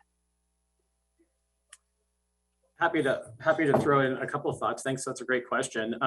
You know, obviously resources are not abundant for new things, but I would say that this is trying to be smart in where we put our energy into places where we're seeing extreme impact. And I think that impact that's been compounded after a recession, where you see, like, you know, especially commercial districts have been hit pretty hard by the pandemic. And then you see public safety issues that come in after that also kind of compound that impact.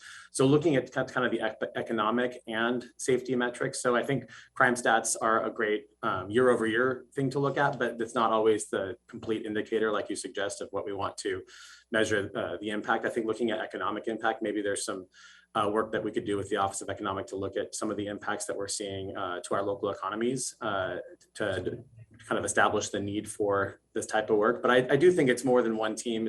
I think in the past, what we've seen is as issues bubble over, the city becomes responsive and convenes what is technically an interdepartmental team, IDT, and they swoop in. And I think we saw this in Little Saigon where they came in, but it's not the norm, right? We aren't set up to do that on a repeated basis. And so what I think we're trying to say here is, hey, maybe there's 5 to 10 of these kind of apparatuses that focus in on the places that are the hottest and figure out the solutions there, and then hopefully are able to move on. I think in the U district, we have about 25 folks that are having a pretty big impact. I think Soto at 6. And so maybe once we get an idea and a plan to work with the handful of individuals in a neighborhood that's not having as much of an impact, these groups can move on. But I think you ask a really important question, and we need to consider equity. And I think what Quinn was talking about and Monisha about Little Saigon isn't a neighborhood BIA. They have limited capacity and funding. So how do we prop up and support organizations who are trying to do that kind of work too? Thank you, Don. Lisa.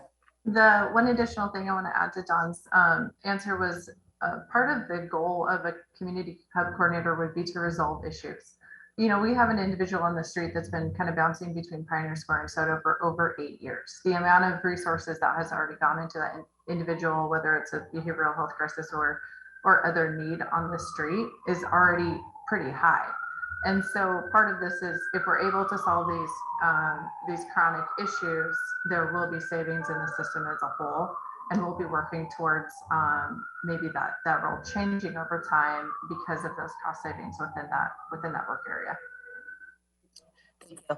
Councilmember Lewis, then Councilmember Nelson. Thank you so much, Madam Chair, and thank you for that presentation. I've had the opportunity to be briefed individually on these recommendations as well, and I think they're creative and things that certainly warrant the consideration of the council and the entire city family. One thing I'd like to reemphasize is I really appreciate within the 4 corners of this presentation the support and advancement of some form of alternative response model to supplement our current first response options. I guess one piece of feedback that would maybe give going forward is if we can work together to really amplify that message and to really promote that publicly with the same level of enthusiasm that we typically see from the business community for police staffing, which again, as I've said, there's agreement on this committee as we are going to demonstrate this afternoon and as we demonstrated 2 weeks ago, to increase city efforts to meet the staffing crisis that we have with the police department. I think what gets missed in the public narrative is this discussion about alternatives that isn't getting pushed forcefully enough. I'm certainly not betraying a confidence to say, because he said this on Q13, that Mike Solon has made it a mission of his to say that these changes need to be bargained, and there doesn't seem to be much enthusiasm. And given the relationship from the police union for it, given the relationship that people at this table have, with law enforcement, with people who are concerned about public safety, I think your voice is really critical to this conversation. And we would like to be partners with you in pushing this discussion on alternatives and building public support for it. I mean, one thing I would leave folks with here too, that I'd maybe like a response to from panel members, and if they think this might be a place to look at, even something as simple as traffic direction. So far this year, $700,000 of overtime hours for guns and badges to direct traffic. That's 7,600 overtime service hours spent on that activity that doesn't require a gun and badge. I would much rather have those 7,600 service hours walking the beat in the business improvement area or doing burglary emphasis operations in these business improvement areas. We're currently making a policy choice to have 7,600 staffing hours dedicated to directing traffic for no reason, given that parking enforcement officers are also qualified to do that work and do that. Listened to a great interview recently with Congresswoman Cori Bush, who represents St. Louis and Missouri. Clinical program in that city took 800 calls just as a pilot clinical alternative program, freed up 2,000 police service hours that they could spend dedicated to law enforcement and gun and badge activities. So I guess what I would just like to emphasize, given that we're in a staffing crisis with the police, that we're likely to be in a staffing crisis for a while, we are still making conscious policy choices to have gun and badge jobs do things they do not need to be doing at the expense of things only they can do. And this group here of great community leaders who do really effective work representing their ratepayers and making their communities safer, I would love to partner and work with you to drive that part of the conversation as well, because it's essential, it's important. And just focusing on hiring is not going to get us through this. We also need to focus on, with the police resource we have, how are we deploying it to the greatest impact to make the community safer? And I just wanted to highlight that is emphasized in the presentation, and just going forward, if we can emphasize that more too in our collaboration on driving some of these policies. Thank you, Councilmember Lewis. Councilmember Nelson. Don, when you were describing the neighborhood coordinator, what popped into my mind was just the Department of Neighborhoods district coordinators, and they would fulfill different functions, but there is a vacuum between what's going on in the neighborhood and what is and the decision makers at the city. So I fully endorse this this model, and I look forward to working with my colleagues and yes, taking the advice of the representatives of small businesses across the city, and really putting in place something that they have thought about for a long time and think that would work. I just wanted to give some feedback on that list of recommendations. So my top priority, only because it seems like it might be the easiest, is the storefront restoration fund, because that's what I hear most about. Broken windows, broken storefronts, etc. So that continues to be a high priority for me, and advocating that with the mayor, to the mayor's office. The insurance study would make. I've spoken with the interim director of OED, and now we're down to an issue of resources, and resources for a study that will produce what I like to call kind of a gap analysis, like what's going on with our insurance system here, because small businesses, it's difficult to get a policy, or if they report crime, then if they have a claim, then their rates go up. We know this is happening, and I think it's important to quantify that. I am really focused on spending resources on things that will have an immediate impact, but I'm open to to further exploring that. And then finally, the technology improved, find it, fix it. It's really important to be able to record incidents since this conversation. I'm glad to see that still in the mix because people really do want an easy way to record what's happening, and that would help the city respond better. That's it. Thank you so much. And Councilmember Nelson, I appreciate your leadership on the issues related to storefront restoration. I do want to just note that prior to COVID, the Office of Economic Development did have a neighborhood business stabilization fund.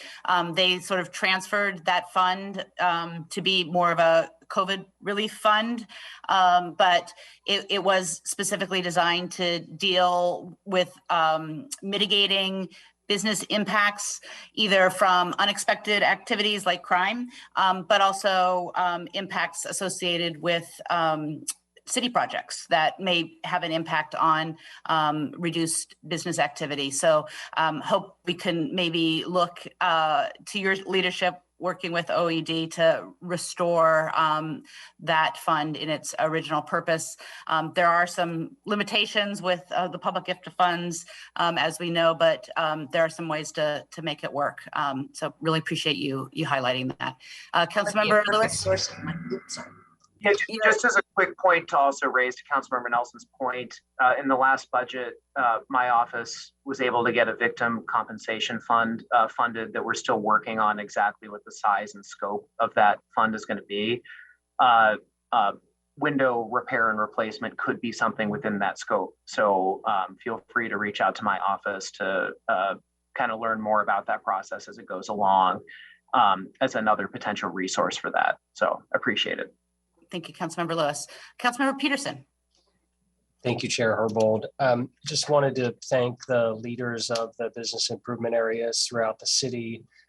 You've really been unsung heroes during the pandemic and doing the real tangible work to keep our neighborhood business districts going and try to keep them clean, to try to keep those businesses there so they're not displaced. And here you've piloted this program, this holistic program, and you're bringing it to us today. And I really do hope that, I really appreciate the Harrell administration coming out to the U District several months ago with me and Councilmember Nelson, and really taking to heart the fact that we need to now operationalize this on a scalable, sustainable level. I really do hope we stand up that storefront or restore the storefront restoration fund, fully fund that. And then in terms of the hub coordinator concept, I don't know if there's been any thought to whether, because if it's a function the city doesn't really do right now, what if the city were to, just as we supply or subsidize certain outreach workers through the BIAs, why not do that through the BIAs instead of creating a new city government employee classification? I'm just worried about how long that might take to do. In other words, to have it still done by the BIAs, but have the funding come from the city government. So just want to see if that would be something that might be more streamlined, more efficient, effective. Since you're already doing it, you just need the funding to continue to do it and expand it. But I look forward to working with Andrew Myerberg and the Harrell administration on this, and so we can keep it going. Thank you, Councilmember Peterson. You raised a really good challenge with funding a position that does not already exist, and the complexity around that and the time it takes to create that employee classification, and appreciate us trying to brainstorm to address some of those hurdles. Look forward to working with Director Myerberg as they examine the business case for your proposal. And given that we do have 2023 budget challenges ahead of us that we're also trying to prepare for in 2022, I want to say that supporting this work, supporting your work in our neighborhood business districts is absolutely a priority of mine. And I really appreciate everything that you've done through these incredibly difficult times. And you've made our communities strong. You've upheld their resilience, and the impacts are self-evident. The city is coming back, but we recognize that you definitely need some additional assistance from city government. So look forward to bringing forward some of that assistance. And again, appreciate everything that you've done and look forward to working more with you. All right. Thank you. I'm going to move on to the final item on our agenda. Please read in agenda item 3. Yes, apologize. Let me pull up the agenda here. Committee agenda item number 3, Council Bill 120294, an ordinance relating to app-based worker labor standards, establishing a compensation scheme for app-based workers with minimum payment requirements and related standards for transparency and flexibility, amending sections 3.02.125, 3.15.000, and 6.208.020 for the Seattle Municipal Code, and adding a new Title 8 and Chapter 8.37 to the Seattle Municipal Code for a briefing discussion and possible vote. Thank you so much. Before I turn it over to Council Central staff to describe the process for us to move and discuss amendments, I want to just provide a little bit of framing. Really appreciate all of the work that has been done over the last year. On June 9th, 2021, we held our first stakeholder meeting, and since then we've held 12 large stakeholder meetings, including representatives from DoorDash, Uber Eats, TaskRabbit, Rover, Instacart, GoPuff, Shift, Seattle Restaurants United, workers, worker advocacy groups such as Drive Forward, Working Washington, and the National Employment Law Project. After the conclusion of those large format meetings, we've continued to work with these stakeholders as this legislation has been developed, and the amendments that we see before us today are a direct result of those continued meetings. We've also heard drafts of this legislation and heard progress reports on the stakeholder work in committee on numerous times. This is, I think, the third time that we've heard Council Bill 120294 in committee, but the 6th time we've discussed the policy package. So three meetings on an introduced bill, but 6 on the development of the bill plus the introduced bill. I want to thank my colleagues for all the work that they've put into this legislation so far, and thank the co-sponsor of the legislation, Councilmember Lewis. At the April 26th committee meeting, Central staff presented an issue ID, including a very exhaustive list of amendments requested by stakeholders. It was really important to me for us to sunlight all of the different changes that are being requested before we decided which amendments we wanted to sponsor and bring forward. And just really want to recognize everybody's really hard work on the development of this policy. It's been a long time coming, and appreciate the work on the amendments before us. In many instances, even though we have app-based businesses that are not supporting the legislation in its current format, the amendments that we are putting forward are amendments that they have specifically asked for. It may not get us to full support, but I think it is a demonstration of our commitment to working together to try to make this the best bill as possible. And so with that, I'm going to turn it over to Council Central staff to describe the process we are going to engage in to discuss the amendments, and how we will discuss and then vote on amendments immediately, individually. Thank you. Great, thank you, Chair Herbold. My name is Amy Gore with Council Central staff, and I will turn it over to Karina and Jasmine for their introductions. Hello, I am Karina Bull, and I am also with Council Central staff. Jasmine? Hello, I'm Jasmine Marwaha, and I'm with Council Central staff. Great, thank you. Good morning, council members. As you know, this morning the committee will be voting on amendments to Council Bill 120294, which is a bill that establishes a minimum payment standard and related regulations for app-based workers. We have 16 amendments to present. Last night, I sent out a revised table of amendments with the amendment number, sponsor, title, and effect statement to guide this discussion, which I will share momentarily. There are a few amendments that will be taken out of order, a few amendments that are conditional on passage of prior amendments, and a couple amendments that are mutually exclusive. So we will be sure to highlight those when we get to them. And I just wanted to check to see if there were any process questions before we jump in. Okay, seeing none, I will go ahead and share my screen to show this table. Can everybody see this table now? Can you increase the Zoom percentage just a little bit? Perfect. Okay. Thank you. Okay. The first amendment for your consideration is Amendment 1, Version 2, sponsored by Chair Herbold and Councilmember Lewis. This was distributed last evening. It makes small technical changes and clarifications, including clarifying the definition of incentive, clarifying the definition of unsealed. It requires tip disclosure, if applicable, before facilitation of the offer rather than before completion of the offer. This is so the worker would have the information before deciding whether to accept the job or not. And it also changes the review period for canceled offers from saying, quote, 3 days to, quote, 72 hours. With that, I will turn it over to Chair Herbold, one of the co-sponsors of the amendment. Thank you. You did ask whether or not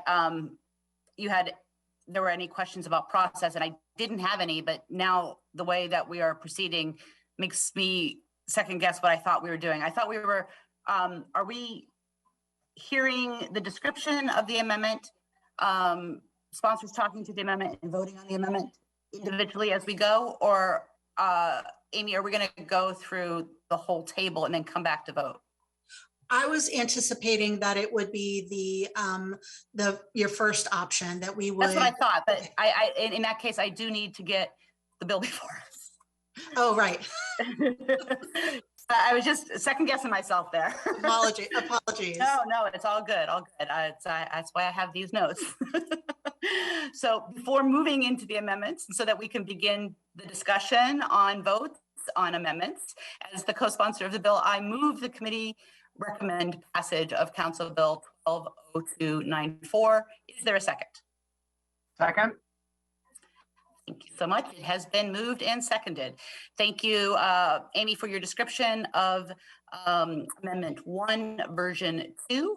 I don't have anything further to add. It is a technical amendment to address drafting errors / refine the intent of the definition. So thank you for that. Appreciate it. And so with that, Councilmember Herbold, I see a couple of hands up from Councilmember Nelson and Peterson. Oh, I appreciate it. Sorry, I'm going back and forth between screens. Both Councilmember Nelson and Councilmember Peterson. Councilmember Nelson, go ahead. Yeah, I'm just verbally flagging per central staff suggestion that I'll be approving these technical corrections, but there is information in this one about tip info removal, which or tip information, which does have something to do with Amendment 14. So perfect. Thank you for flagging that. Continued. Yes. Councilmember Peterson. Thank you, Chair Herbold. In terms of the tips before facilitation of the offer, so how does that, so if you're the consumer, you need to tip somebody before they provide the service? Why would you do that before the service is provided? Just want to understand that logic. Thank you. Oh, Alex, go ahead. You go ahead first, Amy. Some companies do allow a customer to put the tip amount before the offer is basically presented to the worker. So it would just be that first amount of, or the first kind of pass of information. And so the current bill would require that if the customer provides that before the work is done, that the worker would be alerted to what that tip amount is. So it's not an additional tip at the end. Yeah. Yes. Can I follow up to clarify? Yeah, absolutely. So then customers aren't required to, it's just if the customer chooses to disclose it up front, then that information will be provided to the worker, but there's no requirement that they provide the tip up front, and it doesn't prohibit them from tipping something later. So you could, so if you're a customer, you could do 0 up front, like, hey, why would I tip somebody if I haven't gotten the service yet? You put 0 in for now, you get great service, you're excited, then you tip them at the end. But if you do choose to tip something in advance, that information must be passed through to the worker before they accept the job. Is that right? That is my exact understanding of the intent. Thank you. Okay, thank you. Alex, anything to add?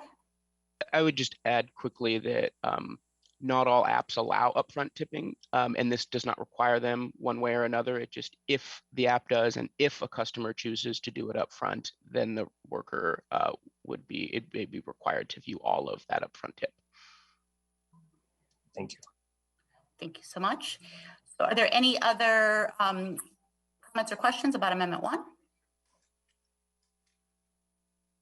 Seeing none, will the clerk please call the roll on the adoption of Amendment 1? Councilmember Mosqueda. Aye. Councilmember Nelson. Aye. Councilmember Peterson. Aye. Vice Chair Lewis. Yes. Chair Herbold. Yes. 5 in favor, none opposed. Thank you so much. Will central staff please describe Amendment number 2? Yes, the next amendment for your consideration is Amendment 2, Version 1. It is sponsored by Councilmember Peterson. This amendment would change the definition of marketplace network companies. The current bill would define marketplace network companies using 2 criteria. First, the companies are exclusively engaged in facilitating pre-scheduled offers in which the customer and worker negotiate the offer scope and costs before the customer places the order and the worker accepts. The second criteria is that marketplace network companies exclusively facilitate services without monitoring offers by geographic location, mileage, or time. So Amendment 2 would change the definition of marketplace network company to have 3 criteria. First, that a marketplace network company is primarily engaged in facilitating pre-scheduled offers in which the platform enables the customer and worker to exchange information on the offer scope and cost before the customer places the order and the worker accepts. The second criteria is that the worker sets their own rates. And the third criteria is that the network company does not monitor offers by mileage or time, but removes the reference to geographic location that's currently in the bill. The use of primarily engaged rather than exclusively engaged gives the marketplace companies more flexibility in their operations. For example, while these companies typically offer pre-scheduled work, that is work that is will begin where the worker will begin work within longer than 2 hours. Instead, this would allow them to sometimes do what we call on-demand work, which is within 2 hours. The amendment would allow the Office of Labor Standards to define what primarily engaged would mean in this context and how it would apply. And with that, we'll turn it over to Councilmember Peterson. Councilmember Peterson, yes. Please. Thank you. Thank you. Really want to thank Central staff for their hard work on all these amendments, especially these next 2. So just to provide some context for these 2 amendments, Amendment 2 and 3, it's my understanding that a single piece of legislation attempting to regulate so many different technology applications at one time has never been implemented in the nation. So I want to make sure we're being very careful not to stifle innovation and flexibility, benefits to consumers, workers, and small local businesses. I support a minimum wage for gig workers who have no say in their wages. At the same time, marketplace network companies who provide their brand, their customer base, their computer application technology to workers who actually set their own compensation rates should be exempt from this experimental new law, so that we limit unintended negative consequences. These 2 amendments will help to accomplish this goal. regarding this far-reaching legislation. And so this, I think Amy Gore described it well, why we would amend the definition in this way, but happy to answer questions as well. Thank you, Councilmember Peterson. Councilmember Lewis. Thank you, Madam Chair. I actually have some questions for Amy Gore. This is a topic that I've been legitimately very undecided about over the course of our process of doing this work. I got into this work with you on this area mostly because of the massive inequities I was very familiar with in how the delivery apps operate and how those delivery apps have passed a lot of expenses onto the people who, and the market wasn't really aware of and have come to learn about them throughout this process. So I have some questions for Amy, because my primary area of interest here is in the extent to which these amendments from Councilmember Peterson would undermine our work on the delivery apps and create potential loopholes where delivery apps could reconstitute themselves to be a marketplace app and exempt themselves from the protections that we are passing in this bill.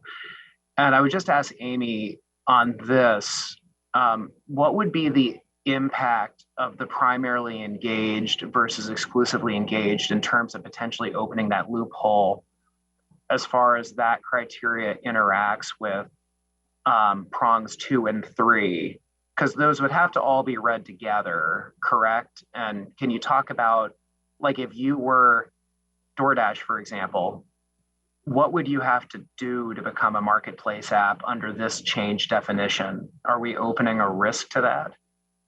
Yes.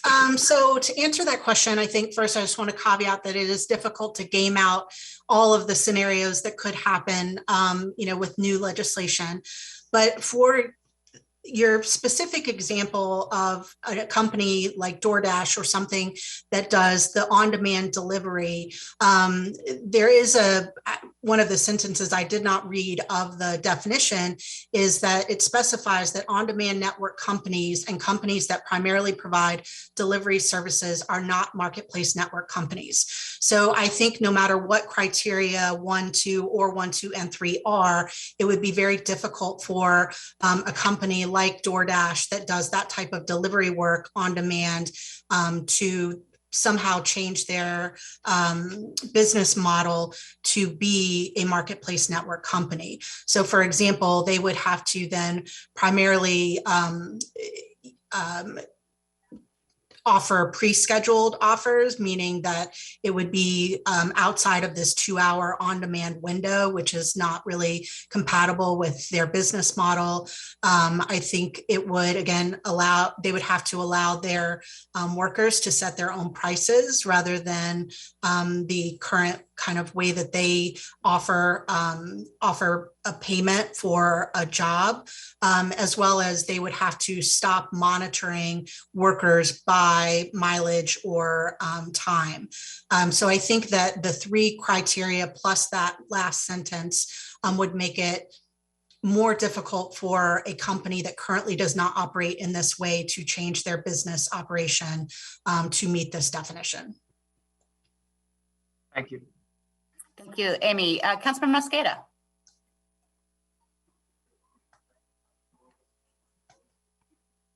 Thank you very much. I want to ask a follow-up question to Councilmember Lewis's question regarding enforcement. The word exclusive in the underlying bill seems to create a brighter line for enforcement than primary.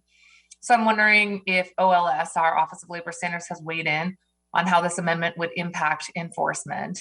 And then, Madam Chair, while I have the mic, another question for central staff is whether or not we know if workers get any guidance from these companies on rates or get pressure or incentives to lower rates.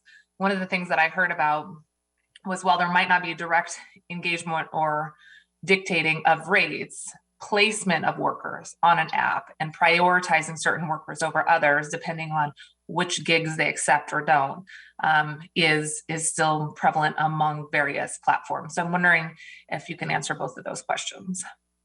Yes. So your first question, we did receive feedback from OLS that they prefer the exclusively language, or in terms of kind of a bright line of yes or no, to help define what companies are marketplace network companies. Your second question related to, I'm sorry, I just blanked on your second question. If I may, Madam Chair, whether or not companies have certain strategies where they're maybe affecting whether or not a worker gets a gig or not based on the placement of that worker on an app or a platform. Right. Thank you. So I apologize about that. We have heard from workers that they do, that the company does encourage them to set their rates at a certain level. I am not aware of any companies that currently use their algorithm to promote particular workers based on their cost. It seems to be more about ratings or the number of jobs that they have completed. However, again, these are kind of algorithms or other technologies that could be changed to promote workers based on their rates fairly easily, I would assume. So that is certainly an option for the companies. Thank you. A quick question I have before we move back over to Councilmember Lewis. This amendment in the changing of the definition of network companies, it doesn't only affect the minimum compensation requirements, correct? It potentially, if you fall out of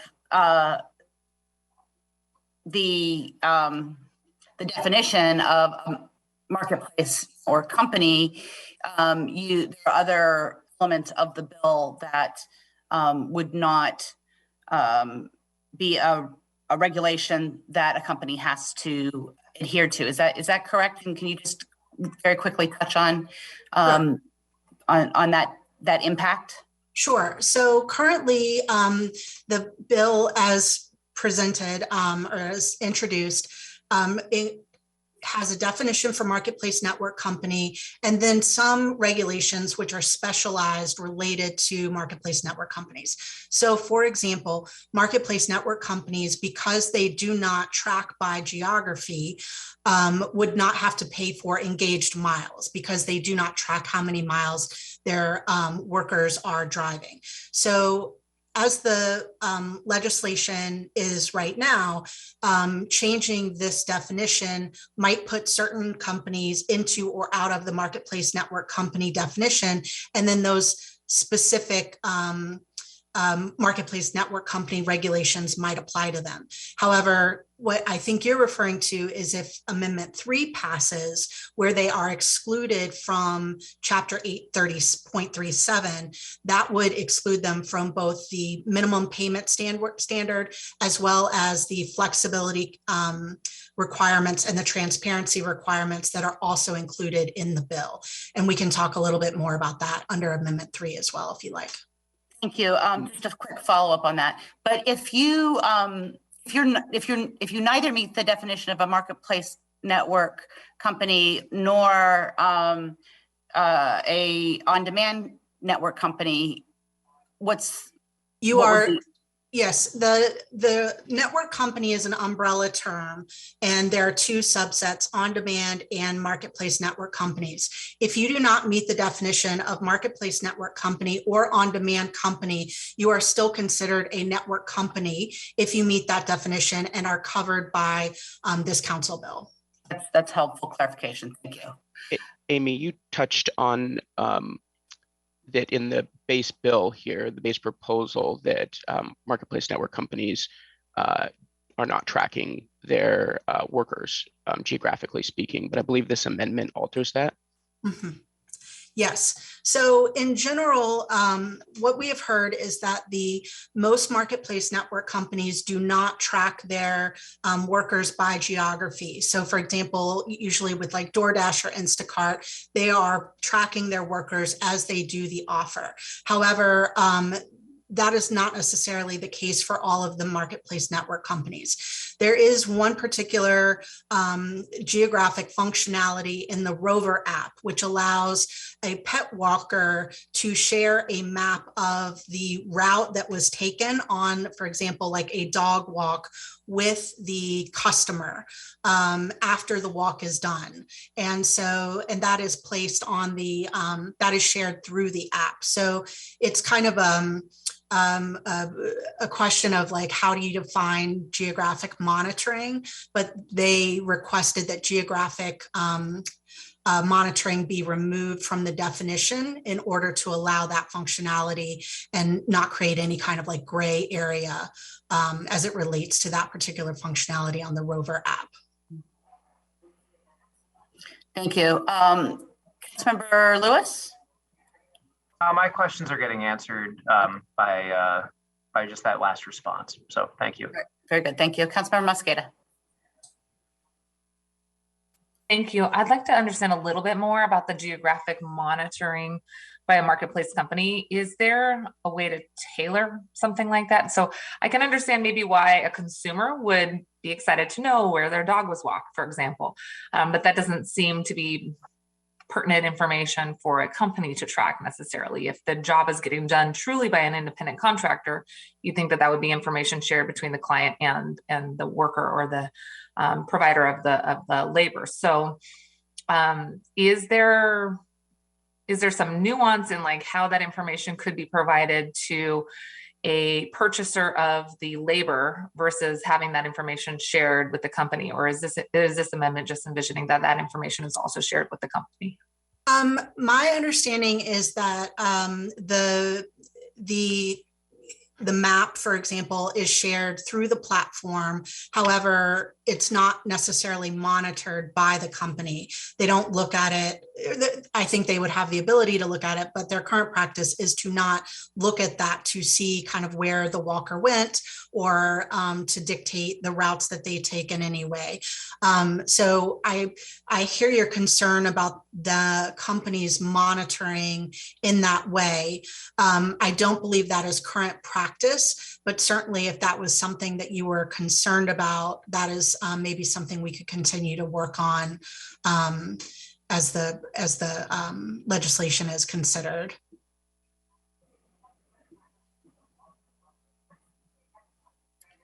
Thank you. Councilmember Mosqueda, yeah, you have a follow-up? Thanks so much. And perhaps with the sponsor of the amendment and with central staff, I look forward to chatting more about that in the future. Just Madam Chair, and for the sponsor's knowledge, I just wanted to signal my concerns with this amendment. I'll be voting no due to the enforcement concerns, especially if OLS has opined on it, and prefer a brighter line. Thanks for all the work on this to central staff and to the sponsor, but I'll be voting no on this amendment today. Thank you so much, Councilmember Mosqueda. Just wanting to focus my comments on what we heard from the National Employment Law Project in their May 10th letter to council. They are also advocating not having a piecemeal approach, but really focusing on regulating workers who share the overarching common characteristic of receiving their tasks through a digital application.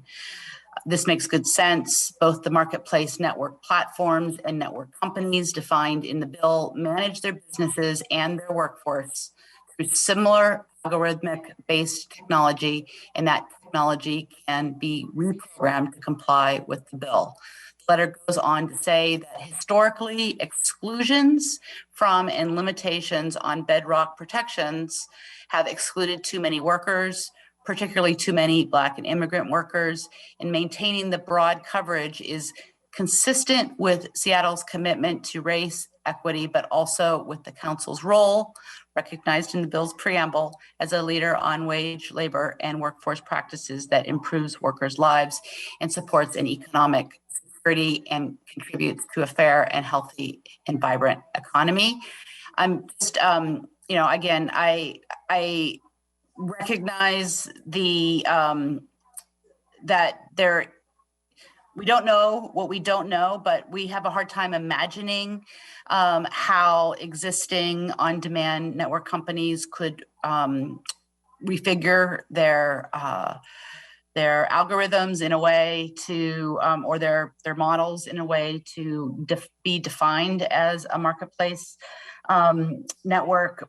But I have concerns even without imagining a new business model. I do have concerns as expressed by Councilmember Mosqueda and as expressed by both our Labor Standards Advisory Committee and the Office of Labor Standards about the ability to enforce the concept of primarily and versus exclusively. So just want to flag that I too am intending to vote against Amendment 2. Councilmember Lewis. Thank you, Councilmember Herbold. So I've spent a lot of time really assessing this. I do ultimately disagree that this particular category of apps is so similar just by virtue of being an app. I do think the business model similarly gives me this abiding concern that there could be unintended consequences in the other direction, that the current definition could be over-inclusive and cause strange results. I mean, I do think that the round of questioning we just had about how the geographic location language interfaces, for example, with Rover walking the dogs is an illustration of the fact that I just keep having the abiding sense that we are inserting a regulation of the marketplace apps into primarily what is a delivery regulation, on-demand delivery regulation bill. That doesn't mean I'm opposed to doing something to regulate the conduct of the marketplace apps. I think there are things that have been raised through our stakeholdering that could warrant attention and legislation from the city that is bespoke and tailored to the inequities with the marketplace apps. I just have a concern that there are places throughout the bill, not just with the pay standard, but with some of the flexibility and transparency requirements that just don't neatly apply to this category of business model. So, I'm satisfied from the responses from central staff that the tightness of the definition is such that it would be difficult for the delivery apps to change their business model in order to undermine the application of this legislation to Instacart, DoorDash, Uber Eats. Because I was still struggling with this, I drafted an amendment anticipating the possibility of supporting this route to have OLS throughout the next several months if they do sincerely think it's going to be impossible to do this without having loopholes that undermine this application to delivery apps, to consider changing this. There will be opportunities for the council to change this if something like that materializes. But I just, every time I look into this with more detail, I just have these concerns that we've developed a good bill to regulate an elephant and we're applying it to a whale to a certain extent. So that I'm inclined to vote for this amendment today. Thank you, Councilmember Lewis. And it occurs to me that once again, I've gotten us a little bit out of order. Be great, Councilmember Peterson, for you to move your amendment, and we'll get a second, and we'll have any other remaining comments before we vote. Thank you, Chair Herbold. I move to amend the underlying bill with Amendment 2 as presented here on the table of amendments. Thank you. A second. And Councilmember Nelson, thank you for the second. Are there any other comments or questions about Amendment 2 before we call for the vote? Councilmember Mosqueda. Thank you very much. Thank you very much, Madam Chair. So I just want to make sure that I understand if this amendment passes, what's potentially at at stake or on the to-do list for Office of Labor Standards. And if this is a question for central staff, that's great. Or if Office of Labor Standards is watching and can get back to us, that would be helpful to know.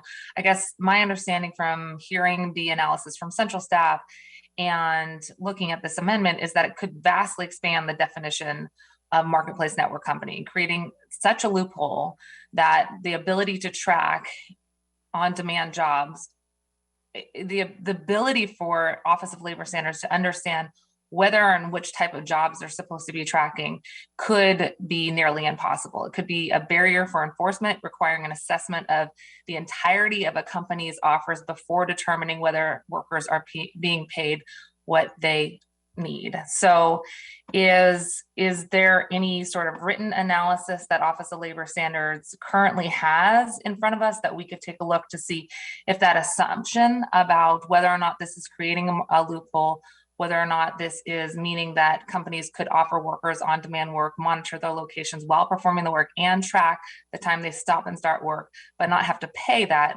is actually going to be a problem? Like, these are the type of questions that I think actually undermine the intent or the heart of the bill. And perhaps I am not seeing the same things that OLS is, or central staff, or the co-sponsors. So I just want to make sure we have a full list of maybe what we're asking of OLS before final passage on this bill, if this amendment is to hang. Sure. Thank you, Councilmember Mosqueda. Yeah, I will work with OLS to get a more complete written response to you. Again, I asked them about the definition, and they did express, again, that they prefer the exclusively rather than primarily, as the primarily language requires them to kind of do some looking at the companies to say, for example, how many of your offers are pre-scheduled versus on demand before determining whether a company would be a marketplace network company. In a similar way, we use the primarily engaged language in on demand in the definition of on demand companies. And so OLS will also be having to look at companies that are on demand to ensure like how they will need to determine how much of that type of work means that that a company is either on demand or a marketplace network company.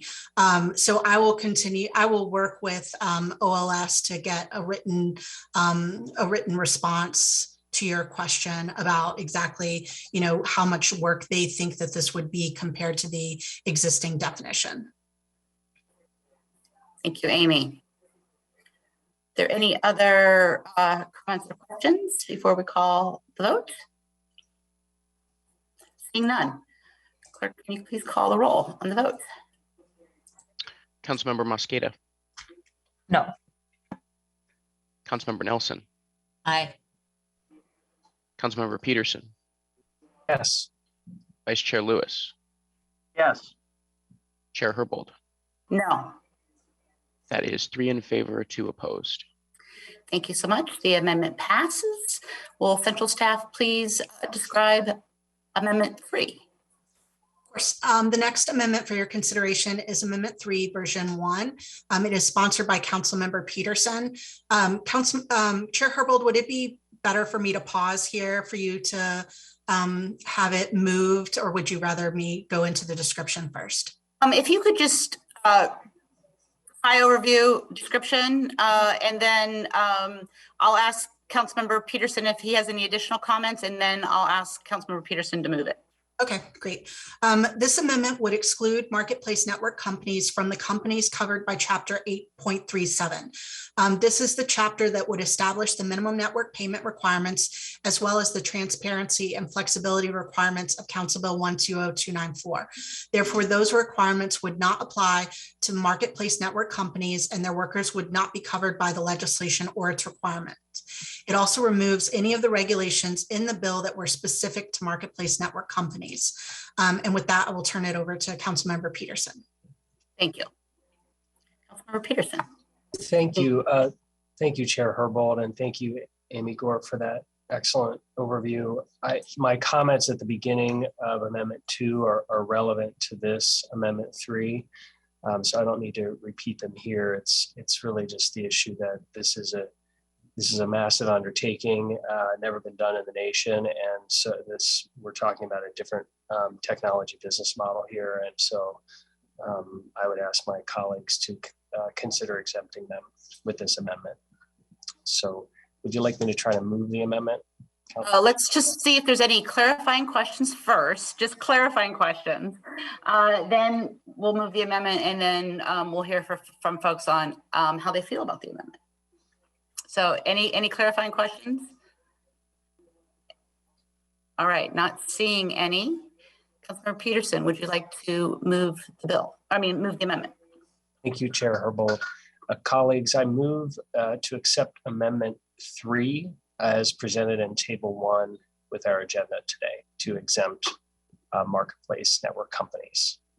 Thank you. Thank you. Is there a second? Second. Thank you. And now let's move towards discussion. If council colleagues have thoughts about this bill or this amendment, love to hear them. Looking for raised hands. See a real hand. Councilmember Mosqueda. Thanks so much. So perhaps this was a clarifying question for central staff. Chapter 8.37 is in effect eliminating this entire category of workers from being covered by the minimum wage. Is that correct? Yes. Okay. Thank you, Councilmember Mosqueda. Any other comments or questions? I'll just keep with my my hand up, Madam Chair, and just as a follow-up to that, along the lines of the comments that you received from the National Employment Law Project, obviously a national body that does research on the impact of labor standards and the disproportionate lack of labor standards, especially on Black and brown workers. I think that this is an amendment that would exclude thousands of workers in the on marketplace apps from these basic protections that we're seeking to apply here. And notably, as notes, that could disproportionately fall on Black and brown workers, immigrant and refugee workers. And I'm also worried about some of the unintended consequences that I was asking OLS to potentially opine on before final passage, and the concern that this could incentivize other companies to tweak their business models and squeeze through that loophole and thus pay workers less. So again, I'll be voting no on this amendment today. Thank you, Councilmember Mosqueda. Any other comments from Councilmember Nelson? Go ahead. Thank you. I share the concerns about unintended consequences that were voiced by Councilmember Peterson. I was saying from the get-go of this discussion months ago that I am concerned about the impacts on small businesses, on the customers, and on the drivers of the potential impacts, decreased demand, higher fees for the end user, etc.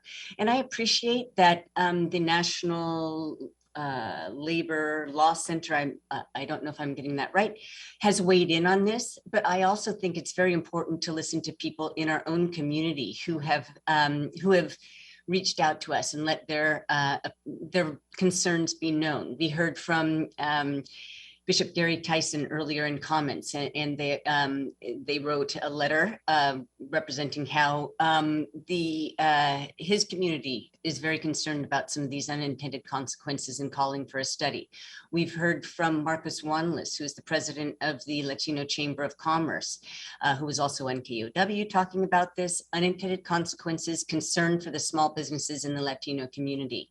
We got a letter from Louis Rudd last night, founder and president of Giselle's Fried Chicken, also concerned about how this will impact his orders.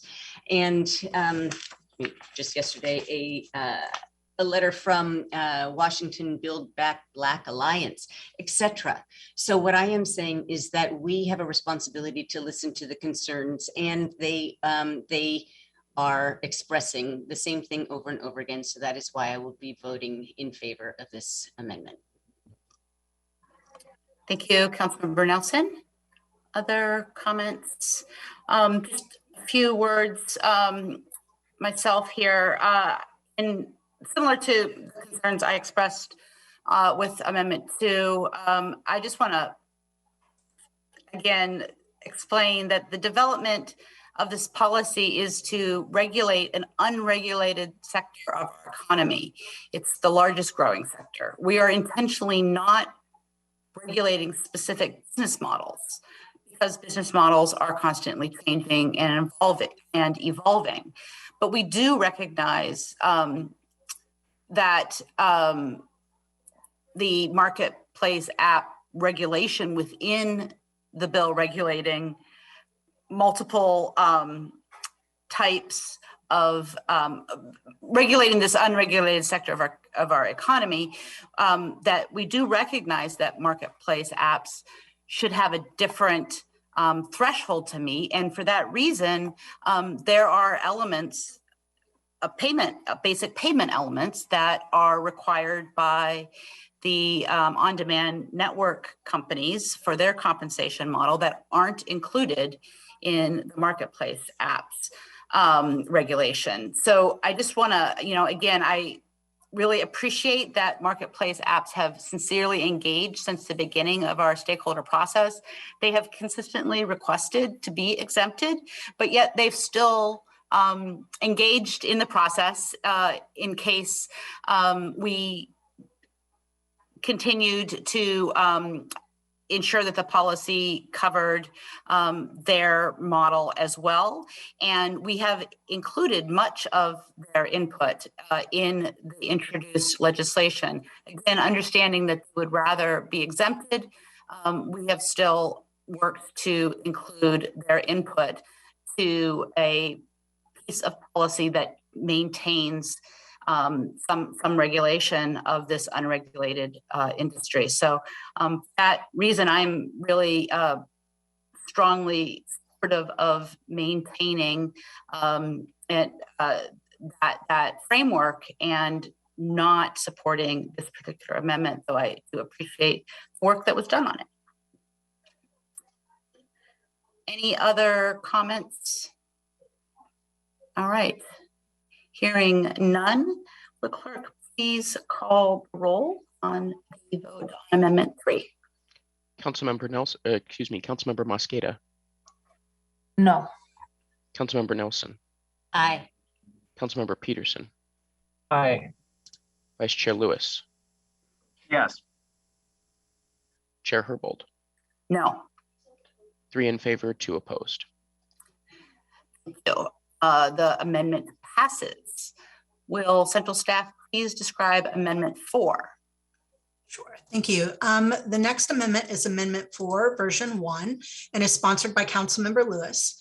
This amendment would request that the Office of Labor Standards report back to council if they become aware of network companies changing their business models to meet the definition of marketplace network companies in order to be excluded from the requirements of Chapter 8.37.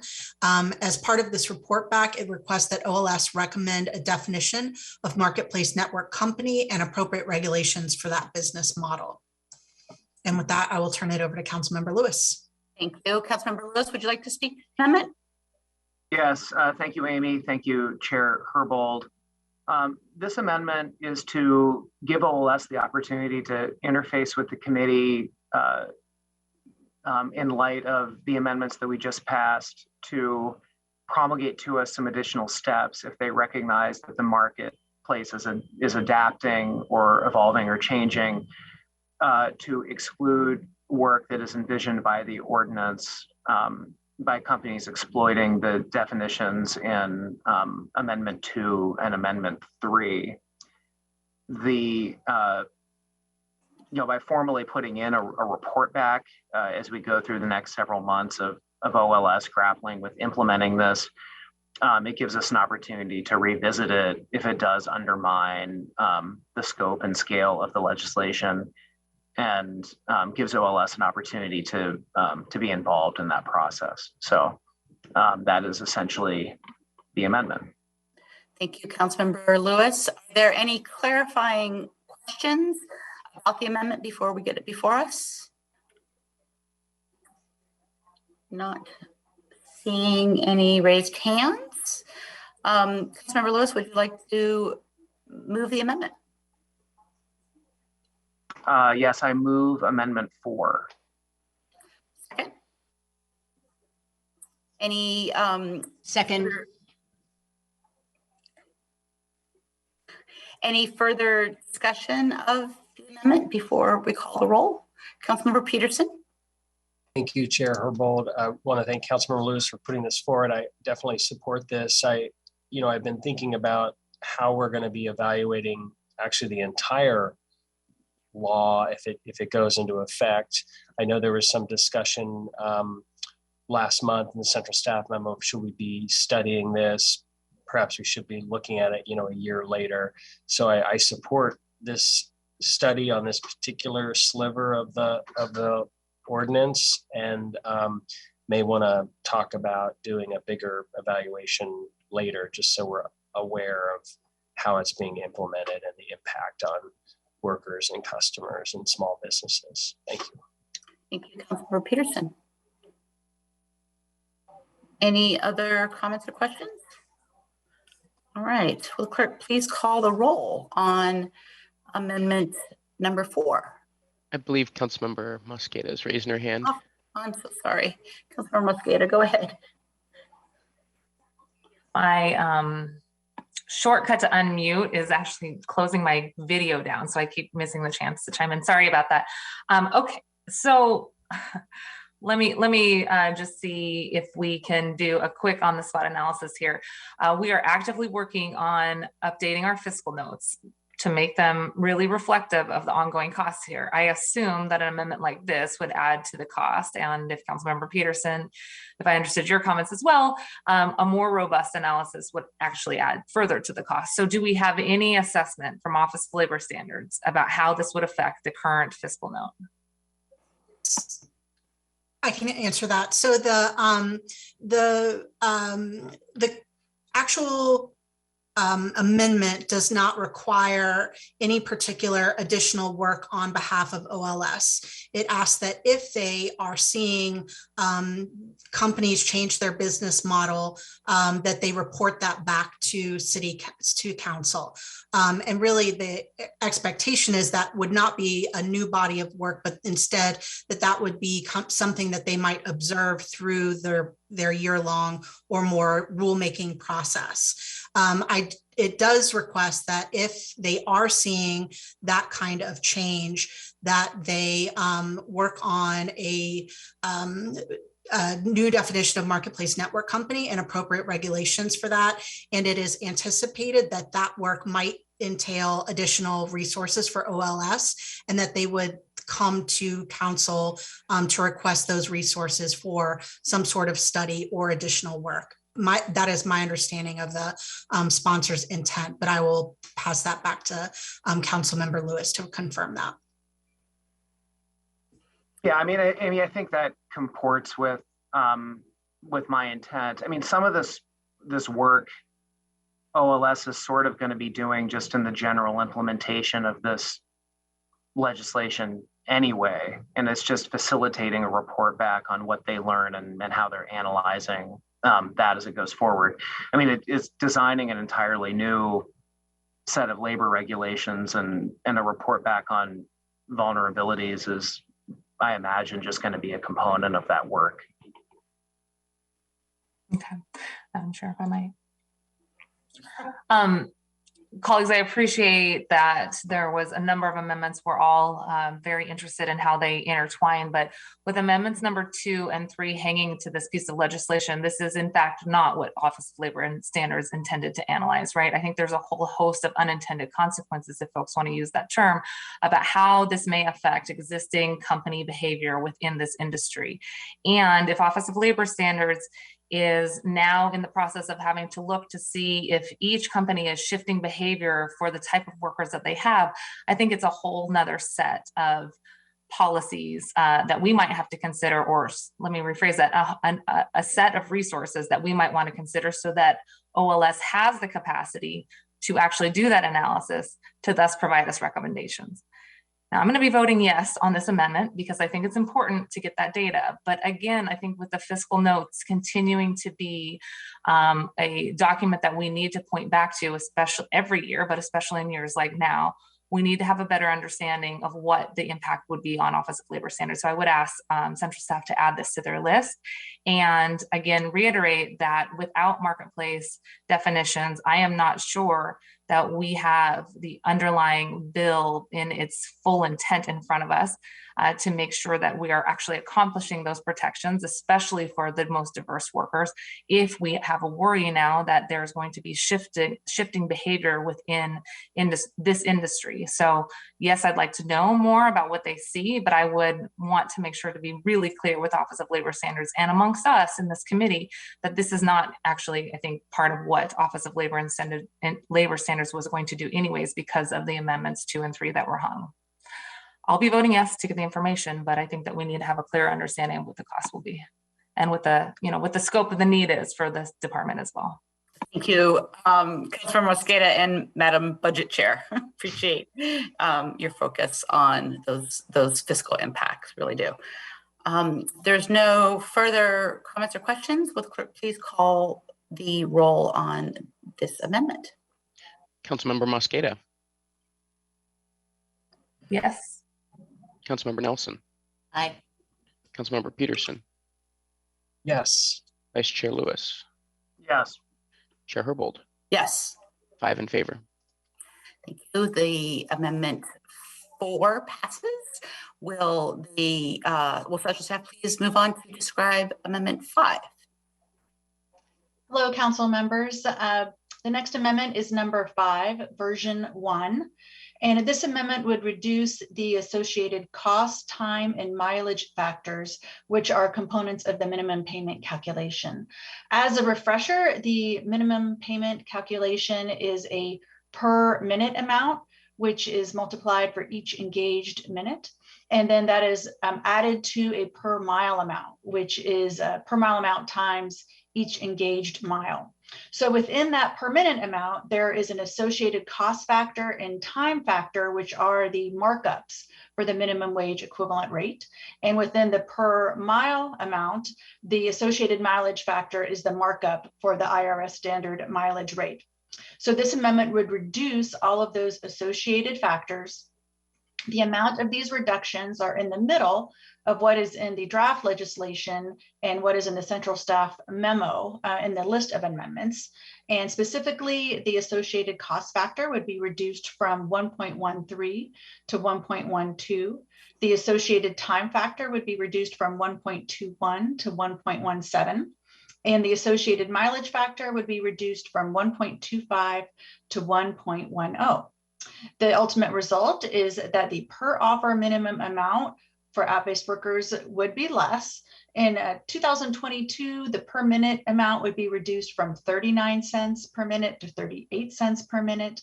And the per mile amount would be reduced from 73 cents per mile to 64 cents per mile. Thank you so much.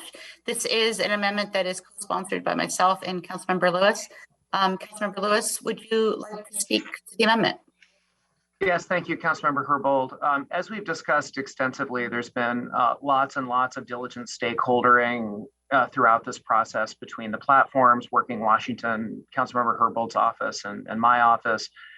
This amendment is reflective of that outreach in forming a bespoke cost factors for Seattle and the city market here based on that stakeholdering. It is something that all parties have found to be acceptable, and we're bringing it forward for the consideration of the committee. Thank you so much. Appreciate that. And just want to echo my appreciation for the stakeholders who worked together on the compromise and jointly came together to ask us to consider this change. Any additional comments or questions on the amendment? Not seeing any. Councilmember Lewis, would you like to move the amendment? I move Amendment 5. Okay. Thank you. Any additional, again, comments or questions? Seeing none? Excellent, thank you. Clerk, can you please call the roll on the passage of the amendment? Councilmember Mosqueda. I second the motion and I vote aye. Thank you very much. Councilmember Nelson. Aye. Councilmember Peterson. Aye. Vice Chair Lewis. Yes. Chair Herbold. Yes. 5 in favor, none opposed. Thank you so much. Will Council Central Staff please describe Amendment 6? Yes, Amendment 6, Version 1. This amendment would change the Office of Labor Standards Director's discretion to adjust the associated cost factor and associated time factor from annually to every 3 years. As a result, the associated cost factor and time factors would remain constant for at least 3 years. Thank you so much. Councilmember Nelson, would you like to speak to this amendment as a sponsor? Yes, basically, it took months and months of outreach and research and talking to stakeholders to come up with the calculations that we have before us, and the discretion to revise and adjust every year seems like a lot of work for OLS to do on a continual basis. And so basically this amendment simply gives 3 years instead of just 1 year for them to consider changes. And it also helps the network companies, because as the OLS director proposes or implements changes to the underlying calculations, they have got to change their algorithms and perhaps even signage, et cetera, because ultimately the minimum pay standard will change. So it helps those companies as well. And then finally, it also provides for more certainty and predictability in the marketplace. And that's good for the small businesses that rely on these app-based services and the networks themselves and end users and the drivers. So that is why I put this forward. And I did ask, we did touch base with OLS and they have no problem with this amendment. Thank you so much, Councilmember Nelson. Any clarifying questions about the amendment before I ask the sponsor to make a motion? Not seeing any clarifying questions. Councilmember Nelson, would you like to move the amendment? I move Amendment 6. Thank you. Is there a second? Thank you. Just a couple thoughts from me before I open it up. I'm supportive of this amendment. This legislation does not require the OLS director to discuss the associated costs and time factors. It does allow it. The amendment simply changes that discretion every 3 years.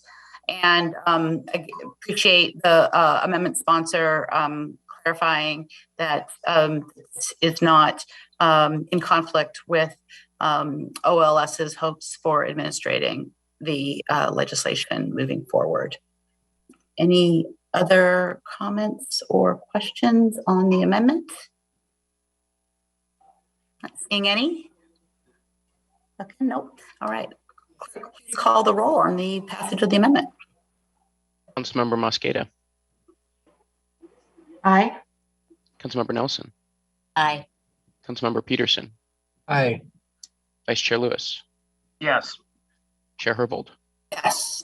5 in favor, none opposed. Thank you. The amendment passes. Will Council Central Staff please describe Amendment 7, Version 2? Absolutely. The next amendment for discussion is Amendment 7, Version 2. It is sponsored by Chair Herbold and Councilmember Lewis. As discussed in the previous 2 amendments, the legislation would give the Director of the Office of Labor Standards the authority to adjust the associated cost factor and the associated time factor. However, it does not provide the Director with the authority to make adjustments to the associated mileage factor if conditions for workers change. This amendment would grant that authority to the OLS director to adjust the associated mileage factor annually and would provide guidance on factors to consider when making any adjustments. I distributed version 2 of this last evening. The only difference is that it corrects a drafting mistake that I made by leaving in an incorrect reference to associated time factor rather than associated mileage factor. Thank you so much. Let's see here. So yes, this is an amendment that is proposed by Councilmember Lewis and I. I don't have much to add. It's as stated, correcting a drafting error, and it does take into consideration the passage of the amendment that we just discussed, which lowered the associated mileage factor from 1.25 to 1.1.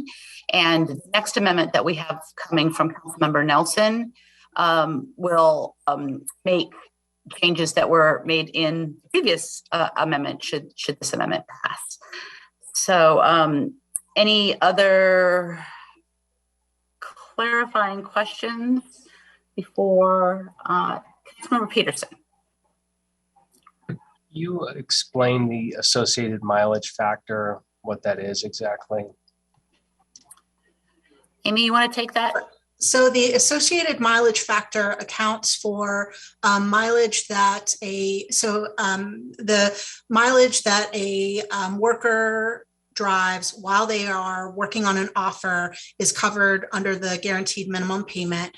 The mileage factor is kind of a multiplier to account for mileage that is driven before or after they begin their offers. So for example, maybe a DoorDash driver takes a order to a location that is far away from any restaurants. And then after they have delivered that order and they are no longer being paid, they need to return back to an area where they will probably be doing the pickup. So it is that kind of extra mileage that occurs before or after an offer. It's to cover that type of mileage. Thank you. All right, not seeing any additional clarifying questions. I will move Amendment 7, version 2 as presented on the distributed central staff memo and described herein. Is there a second? Second. Thank you, Councilmember Lewis. Any additional comments from my colleagues before we call the roll on the vote? Councilmember Nelson. We know that in policymaking, the devil's often in the details. And in my opinion, a lot of the details of this whole regulatory package, too many, are left to the OLS's director's discretion outside of the scope of council approval. So that's always been kind of a gripe of mine. But the thing about the, I guess I just always assumed that the associated cost factor that's associated with the mileage rate of 0.58 would not change unless the IRS's rate changed. And so I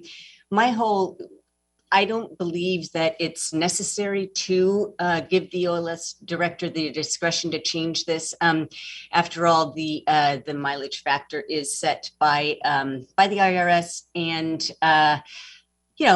in my opinion, it is not reflective of the cars driven in this area and the costs associated with driving.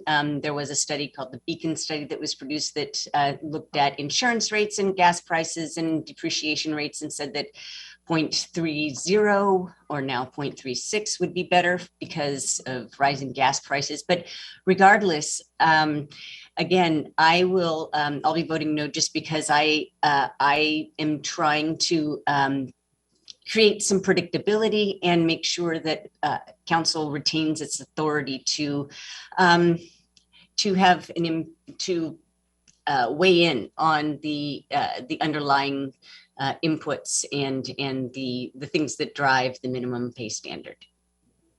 Thank you, Councilmember Nelson. Any additional comments or discussion about this amendment? Again, it does not require an adjustment. It just gives the OLS director the authority to do so. And, to recognize that the Beacon study was commissioned by Uber and DoorDash and reflects a small, specific sedan model that may not be reflective of all vehicles used in this type of work. So thinking that flexibility needs to be considered moving forward. Also, Councilmember Herbold, I just want to clarify that the per mile amount is actually composed of two different numbers. One is the standard mileage rate, which is set by the IRS and would change annually based on any adjustments that the IRS makes. And then it's the associated mileage factor that would be adjusted by the OLS director, similar to the associated cost factor and the associated time factor. So both of those are components of the per mile amount. So just want to clarify that. Appreciate that. That's very, very helpful. Councilmember Nelson, I see your hand is still up. Is that a holdover or is that a new one? No, okay, great. Thank you. Not seeing any other raised hands. Let's see, do we have this? Move this amendment? We have moved for this amendment. Let's move towards calling the roll. Will the clerk please call the roll on the adoption of Amendment 7? Councilmember Mosqueda.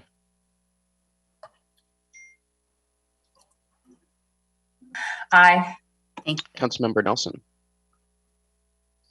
Nay. Councilmember Peterson. Abstain.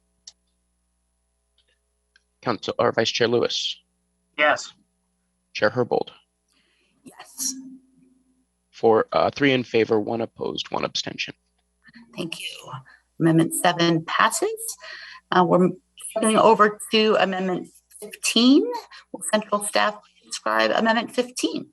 Yes, and as you noted, we are skipping ahead to 15 because it relates topically to the previous amendment discussed. So the next amendment for consideration is Amendment 15 version 1. This amendment is not in the memo, but was distributed via email last night. Similar to Amendment 6, it would change the frequency of permitted adjustments to the associated mileage factor from annually to every 3 years. This would make these adjustments consistent with the adjustments of associated cost factor and associated time factor. And with that, I will turn it over to the sponsor, who is Councilmember Nelson. Thank you. Councilmember Nelson, would you like to speak to the amendment? Thank you very much. This is basically just making sure that any, at the discretion of the director, any changes that are made are in sync. It just seems a lot more simple that all 3 associated cost factors are evaluated at the same time. Thank you, Councilmember Nelson. If there are no further clarifying questions, not seeing any, I will entertain a motion. Councilmember Nelson, would you like to move the amendment? I move Amendment 15. Thank you. Is there a second? Second. Thank you so much. I'm supportive of this amendment. It's consistent with the other amendment that we voted on earlier. Appreciate the intent and the work of the sponsor. If there are other comments or questions from my colleagues, let's hear them now. Madam Chair. Councilmember Mosqueda. Thank you very much. I wanted to take this opportunity to thank the sponsor for her work on this, but specifically Kate Nolan from her office for working in advance with our office to understand the amendment in detail. So I'll be voting yes. Thank you so much. Hearing anything further, seeing no further hands raised, will the clerk please call the roll on Amendment 15? Councilmember Mosqueda. Aye. Thank you. Councilmember Nelson. Aye. Councilmember Peterson. Aye. Vice Chair Lewis. Yes. Chair Herbold. Yes. 5 in favor. Thank you. Amendment 15 passes. Moving on to Amendment 8. Will central staff please describe Amendment 8? Yes, hello. Amendment 8 would change the notice of rights section in 3 ways. 1, it would require OLS to produce a model notice of rights and translations where the current draft has it as permissive. It would also require that the notice of rights have a description of whether the network company identifies as an on-demand network company, a marketplace network company, or neither, and what the implications are for engaged time and miles. And it would also require the network company to file their notice of rights with OLS. This amendment would ensure that a model notice of rights and accurate translations are available to the network companies and assist OLS with outreach and implementation by clarifying for app-based workers what type of network company they likely work for, and therefore when to expect engaged time and miles to apply. I recognize that with the passage of Amendment 2 and 3, excluding marketplace network companies from coverage, we may need to adjust the language of the amendment, which we can do either now at the virtual table, or we can kind of figure it out for full council. But that's the underlying description. Thank you, Jasmine. Really appreciate it. Do you speak to how we would go about doing that at the table and what your recommendation is? My recommendation is that maybe we leave it in for now, because I don't think it hurts since they're excluded from coverage, and we can kind of adjust for full council. But we could technically amend it now, and I would send a new version by email to everyone now, but it might just be a little bit of a delay. Yeah, I think we're going to go with your recommendation. Keep it in as is now. Don't want to get anything wrong and have to do a fix later anyhow. Yeah. So this is my amendment. This amendment was requested by the Office of Labor Standards, who prefers to be doing the work to produce that model notice of rights and translations themselves. It also removes the burden from the companies for having to pay for and providing this information. I understand that OLS and central staff have had conversations about the expenses associated with this amendment. And there are no clarifying questions. Not seeing any. I will move Amendment 8. Is there a second? Second. Thank you. And so Amendment 8 is moved and seconded. Are there additional comments or questions before we call the roll? Not seeing any comments or questions, although I did see Councilmember Mosqueda come off mute. Maybe she's just getting ready to vote this time. Thank you. Will clerk please call the roll on Amendment 8? Councilmember Mosqueda. Aye. Councilmember Nelson. Aye. Councilmember Peterson. Aye. Vice Chair Lewis. Yes. Chair Herbold. Yes. 5 in favor. Thank you so much. Amendment 8 passes. Will central staff please describe amendment number 9? Yes. Amendment number 9 amends that subsection on upfront disclosures in a number of ways to accommodate those network companies that make offers to workers that involve multiple online orders in a single offer, and where the company doesn't know in advance the details of each specific order. The first is you're kind of scrolling down the amendment. If you have it in front of you, I'll note that it contains a technical correction regarding tip disclosures that was included just in case Amendment 1 didn't pass for some reason. So that's what that's about.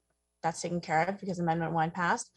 Then this amendment would require rules to be adopted clarifying the disclosure of unsealed contents of online orders so that OLS can work out the details on the manner and method of disclosure, which may need to, may involve further details and stakeholdering, particularly with these type of companies where the online order is not known in advance of the offer.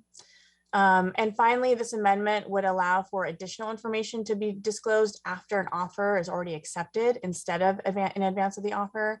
And it would only apply to pre-scheduled offers or offers containing multiple online orders, such as an offer for a pre-scheduled block of deliveries, and only if the company lacks advance notice of that information.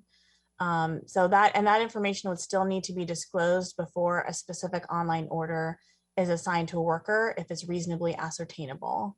The information in question includes a number of engaged miles, any tips, and the names of businesses to be visited. And then the underlying draft also says applies to the physical labor required for the order and any unsealed contents. Thank you so much. This is an amendment, again, that is co-sponsored by myself and Councilmember Lewis. This is an amendment that we worked with Amazon to craft, but want to just hand it over to Councilmember Lewis as co-sponsor to speak to the amendment. Yeah, thank you, Councilmember Herbold. So this amendment really just reflects that there are certain network companies that we are asking to disclose information that, based on how they do the delivery, they wouldn't have at the time the legislation originally envisions. So people sign up for a shift more in advance, and they don't necessarily know what's going to be, like in the vehicle when they are ultimately delivering it. So it's not really fair to require that platform to divine in advance what's going to be in those packages, or it's unnecessarily logistically burdensome. So this just reflects that in some cases, and I would also add, different from like food delivery apps where there could be an allergy situation or something like that in an order that could pose an issue to the driver. So, we're mostly talking about like sealed contents, like Amazon Flex style deliveries here, just to reflect that we're requesting certain information that they wouldn't have at a given time based on their model. Thank you, Councilmember Lewis. Any additional clarifying questions from council members before we move to get this amendment before us? The Councilmember Mosqueda. No. Help. No. Okay, good. Appreciate that. Councilmember Lewis, would you like to move the amendment? I move Amendment 9. Second, Amendment 9. Are there any comments or questions about Amendment 9 before we call the roll? Not seeing any comments or questions. Will the clerk please call the roll on Amendment 9? Councilmember Mosqueda. Aye. Councilmember Nelson. Aye. Councilmember Peterson. Aye. Vice Chair Lewis. Yes. Chair Herbold. Yes. 5 in favor. Thank you so much. Will central staff please describe Amendment 14? Yes, Amendment 14, version 1 is sponsored by Councilmember Nelson. This amendment would remove the tip amount from upfront disclosure requirements for each offer. As a result, network companies would not be required to provide tip amounts when facilitating or presenting an offer. To provide some more context for each offer, network companies are required in the introduced legislation to provide a range of information, including the best estimate of reasonable engaged time, reasonable engaged miles, guaranteed network company payment, tip amounts, and other information. This amendment would remove the amount of tips that a customer may have indicated, although customers are not required to indicate tips, from the guaranteed minimum payment. Due to the definition of how tips intersect with guaranteed minimum payment, companies would not be allowed, if this amendment passes, to fold tips into the minimum payment that is part of the offer. So workers would not be surprised to find that they actually don't get a tip because it's already been included in the offer. So I feel like that's important to distinguish. And that is a summary. Thank you so much, Karina. Councilmember Nelson, would you like to speak to your amendment before we move the amendment, get it before us? Thank you. So the whole policy rationale of this regulatory framework is to establish a predictable minimum wage that is a living wage for drivers. And if this passes, that is what we are in fact doing. And so with the associated cost factors that we just approved by amendment, basically we're talking about if there are 3 trips that are 20 minutes long and 5 miles each in an hour, that equals about $32.50 for 20-minute tips. And the whole reason for doing this is that is so that workers don't have to rely on tips for the lion's share of their payment from working for these app-based companies. So So that's what we're trying to do here. And requiring that the tip amount be shown up front does create the possibility, and what we've heard from some stakeholders, the likelihood that there will be cherry picking amongst drivers who will be only picking the trips that are highly tipped. And this then does create a consumer protection issue, because that means that it will be disproportionately impactful on low income people who can't afford tips or very high tips, or people, often the same folks, who order low priced things for delivery, the fast food, for example, or whatever. So I do think that we have to take seriously the fact that this could negatively impact the consumers, the customers that are using these applications. So in any way, aside from that, the way that tips are solicited and collected varies widely across the platforms and the different and by different models. So for example, many of these applications do not ask for people assign a tip after the delivery. Shipped, I believe, is one of those companies where that's the case. And so with this variation and the difficulty perhaps of enforcing that kind of variation, I just believe that, the requirement for tip disclosure prior to accepting an offer is redundant. And so, for example, dashers will always see the full customer tip as a separate line item after every delivery in accordance with the transparency requirements in this proposal. And that is the case for other companies as well. So this amendment is being offered for the benefit of the customers who could be left waiting a long time for people to accept their delivery because there is no tip, or the item is so low priced that the tip ends up being very small. Thank you, Councilmember Nelson.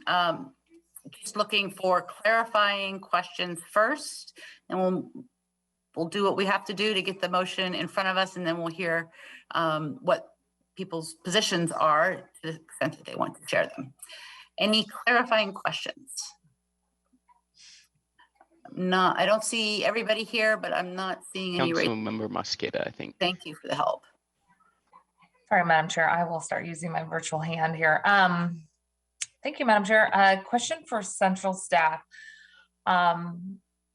I guess I'm confused by the lane that we're trying to occupy here. This is really a piece of legislation broadly intended to provide additional clarification regulation for workers that are independent contractors. Should not an independent contractor be able to choose the work they're doing? Isn't that the goal, for them to be able to set their own rates, especially if, as amendment number 3 says, we're not even guaranteeing access to minimum wage for a subset of workers. So if the goal is for workers to be able to make an informed choice about whichever job they choose as an independent contractor, does this sort of get into a murky area of trying to define wages and tips for these workers? Or else we should just classify them as employees if we're going to go this route? I think it's a policy decision rather than a determination on whether this information would make a worker or whether providing tip information would make a comment on worker status. I think inherently tips are discretionary by the customer. So even if it is indicated in the beginning of an offer, it doesn't necessarily mean that the customer would actually end up paying that. So that's one way to look at it. So I think that there is an argument that if a customer has indicated a tip, that the worker should know that information, because as an independent contractor, they can choose or not choose what work they would like to accept. And that right is memorialized in the flexibility section. On the other hand, it is discretion. It could, if this amendment were to pass, it would be discretionary, so it wouldn't prevent the companies from providing that information. It would not require them to do so. One could say that tips, again, aren't certain. So companies shouldn't be required to provide that information if there is uncertainty about it. And companies might decide not to provide that information in order to promote more equal access among customers. So I think that it could go either way, but certainly see and understand your concern about workers not having the full amount of information that is available to companies when making that decision. Thank you for that. Any other further clarifying questions before we get the amendment before us and debate the amendment? Alex, did you have a clarifying question? Just a clarifying comment about the base legislation and what it allows and requires, which is that tip policies need to be disclosed to the workers upfront, and companies can allow for tips to be removed. Customers can remove tips, and that has been an issue we've seen flagged. But currently the base legislation allows that to occur, tips to be removed after an order is completed, even if they were given upfront on the order, but it just needs to be disclosed within the policy that the company gives its workers. That's very helpful information, Alex. Thank you. Councilmember Mosqueda? Thanks. As a follow-up to that, that's the base legislation. So thank you for that clarification. That's already there. Central staff, can you remind me what New York did regarding this concept? Well, so my understanding is that New York's equivalent of the Office of Labor Standards is currently crafting their minimum payment policy right now. So we don't know what it is. Correct me if I'm wrong on that, Amy or Jasmine, but I don't believe they've been given authority to develop a minimum payment policy, but they're in the process of developing that policy. I do believe that I heard that there were some elements of that policy that went into place about a month ago, maybe a few weeks ago, but I'm not sure the status of the tip amount or the tip disclosure. So we can certainly look at that, but I'm not aware if that is one of the pieces that went into effect already. Okay, you're looking into that. That is also my understanding, is that a rule related to the requirement to disclose full pay upfront it has recently passed in New York City. Councilmember Nelson, did you have a clarifying question? I don't want to get into debating the amendment until we get it in front of us. I'll get it in front of us and then I'll make a point. Okay, would you like to make a motion? I move this amendment, please. Thank you. Do we have a second? Second. Thank you. Councilmember Nelson, go ahead. Well, this is just what I was trying to find in my, when I was talking before, but you know, according to one of the presentations that was presented, well, the first one on, since I've been in office, on February 8th, 2022, the central staff presentation says on page 4, the policy goal of establishing a minimum payment, provide or ensure payment of minimum wage plus expenses with a per minute and per mile floor for the engaged time to perform each offer. And I will simply say again that that is what we are doing. So I believe that this does not conflict with the overall rationale of this legislation before us. Thank you. This area of the policy, I think, fits more into the flexibility objectives of the policy to make sure that the app-based worker has the information necessary to be able to choose whether or not to take a gig, and can't do that without having full information about the remuneration for the gig. I want to just flag that Councilmember Lewis and I received an email from a DoorDash worker before this amendment was developed, and the DoorDash worker didn't know a lot, is not involved with the Working Washington campaign, a DoorDash worker who sort of organically contacted us to say, boy, there's a problem that I'm dealing with as a DoorDash worker, and I sure hope your legislation deals with that.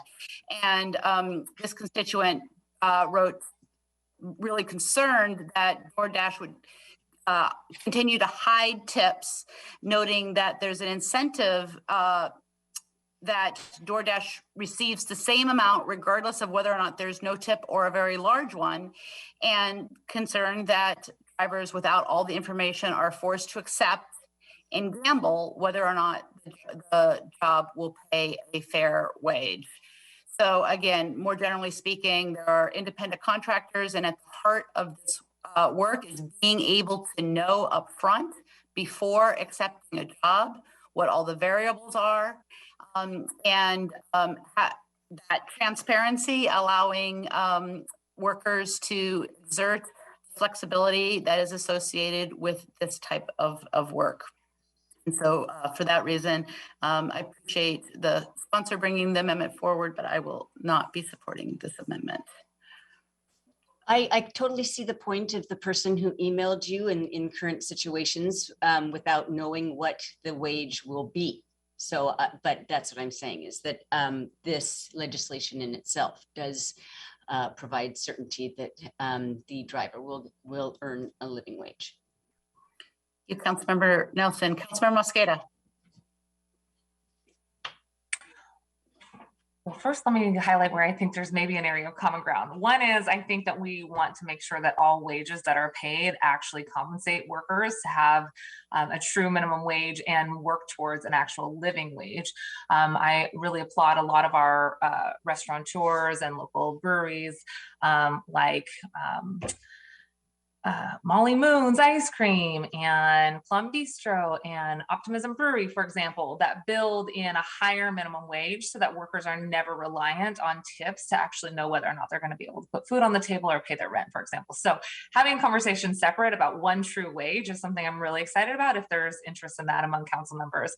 And separate though, specific to this legislation and this amendment in front of us, if there's going to be the ability to add tips, I want workers to know what those tip amounts are. The amendment removes the tip amount from upfront disclosure requirement for each offer. And just doing a quick analysis, quick search here, I did confirm what Council Member Herbold and our chair has said, which is that New York now requires tips to be disclosed in full to workers. So companies will already be required to do this in other jurisdictions.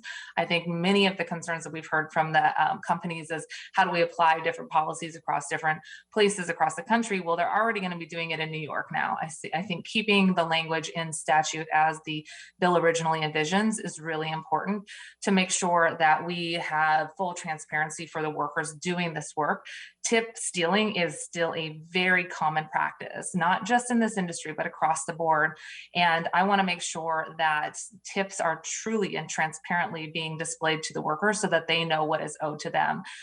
There is examples very recently in 2019 of Instacart paying back workers after tip stealing was exposed. DoorDash settled charges with the Attorney General of DC over a very similar issue. Amazon Flex recently settled with the FTC over yet another tip stealing practice. So given that these practices are prevalent across industries, again, notably, but specific to this industry, as I just explained through those three examples, there is good reason to have healthy skepticism about the handling of tips if they are not truly disclosed in advance so that workers know exactly what they should be receiving.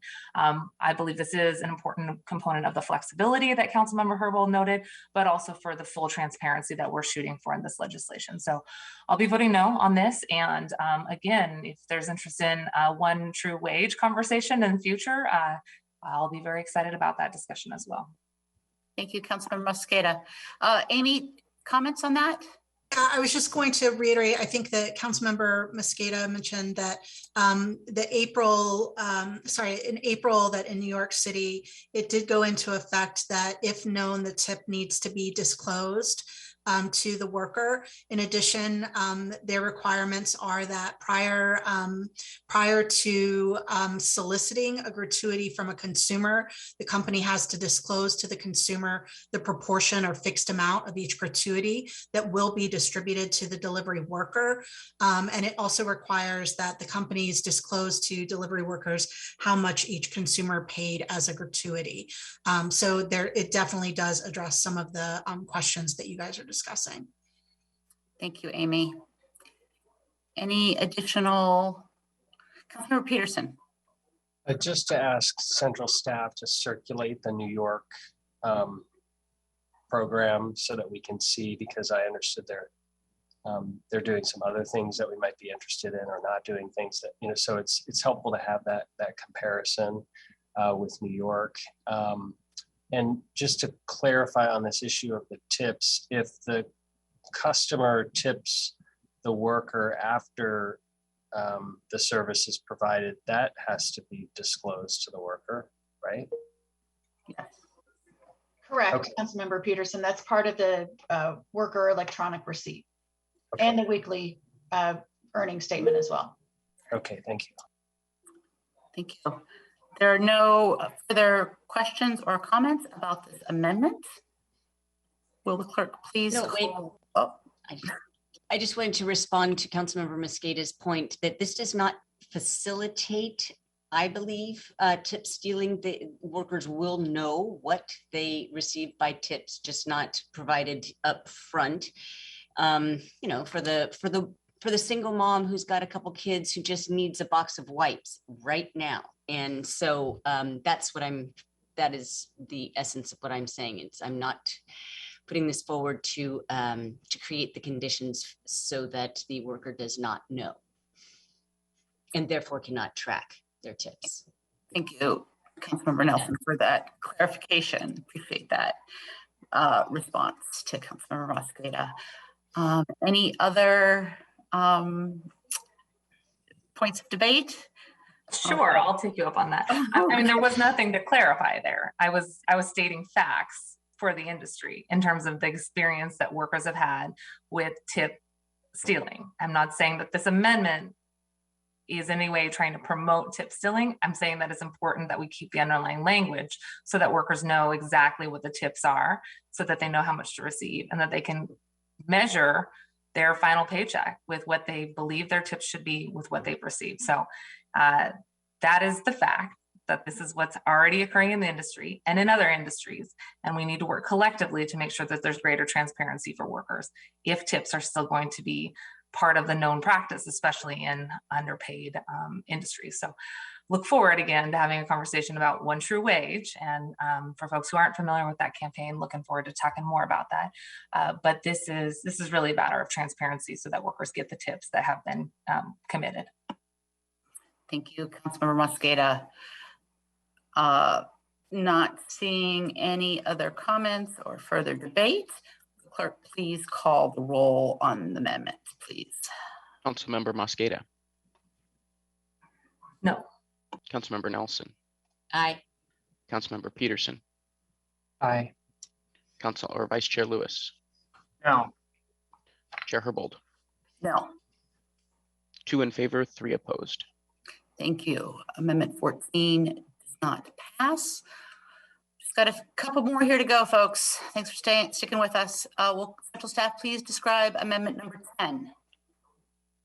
Yes. Amendment 10 would add a definition for cancellation without cause and clarify that a receipt is due to an app-based worker within 72 hours of a cancellation, whether it's with or without cause. The ordinance currently requires a receipt to the app-based worker within 24 hours of the offer's performance or a cancellation with cause, does not specify a receipt requirement for a cancellation without cause, and right now is not consistent with the chapter 837-080D, which allows or requires a company to have 72 hours for a company to review a cancellation. So, so this just kind of makes the timings all consistent, where a receipt is due for any type of cancellation after 72 hours to make that consistent with 080D. Thank you so much, Jasmine. Very appreciated your description. So again, this amendment in combination with the next amendment is designed to address concerns with potential fraud, adding a definition of cancellation without cause and clarifying that the receipt is due to an app-based worker within 72 hours of cancellation, whether or not it's with or without cause. There are Any questions that are clarifying questions? We'll take them now. And if there are not, I would like to move Amendment 10 as described by Council Central Staff. Is there a second? Second. Thank you so much. We have comments or questions about Amendment 10.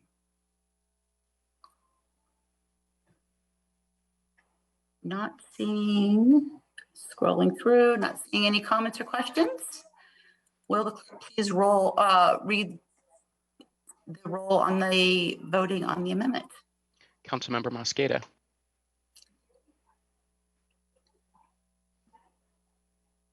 Aye. Thank you. Councilmember Nelson. Aye. Councilmember Peterson. Aye.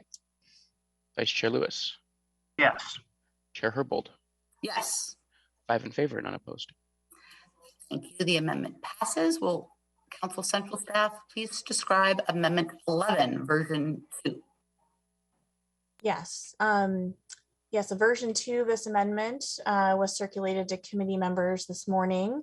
And this amendment would change the definition of engaged time to clarify that offers ending in a cancellation without cause by the app-based worker shall not incur any engaged time. My understanding is that this is intended to address a concern brought forward where individuals could accept offers, cancel a lot of offers without cause, and still receive minimum payment. And this amendment would address that scenario where if an offer was canceled without cause, they would not receive a minimum payment. This amendment would also clarify that a network company can take actions not prohibited by this chapter or other applicable law to remedy or prevent fraudulent use of the platform. And my understanding is that this new section would not grant any additional substantive power to the companies. It's essentially a clarifying sentence that they can take those actions if they deem it's necessary, as long as it's not prohibited by law. And this amendment now, version 2, would require network companies to then create and share a policy with app-based workers regarding how fraudulent use would be identified and what actions may be taken to remedy or prevent fraudulent use, how workers would be notified that they were suspected of fraudulent use or flagged, and then a process for appeal. And finally, this amendment would then require that the notice of rights provide the worker with the location of this fraudulent use policy to bring attention to it. Thank you so much, Jasmine.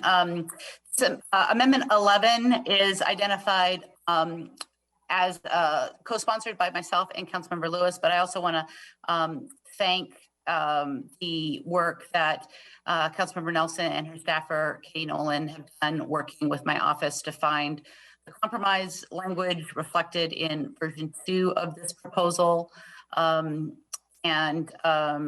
Just want to flag the fact that the need for this amendment was raised by app-based platforms speaking to the issue of potential fraud.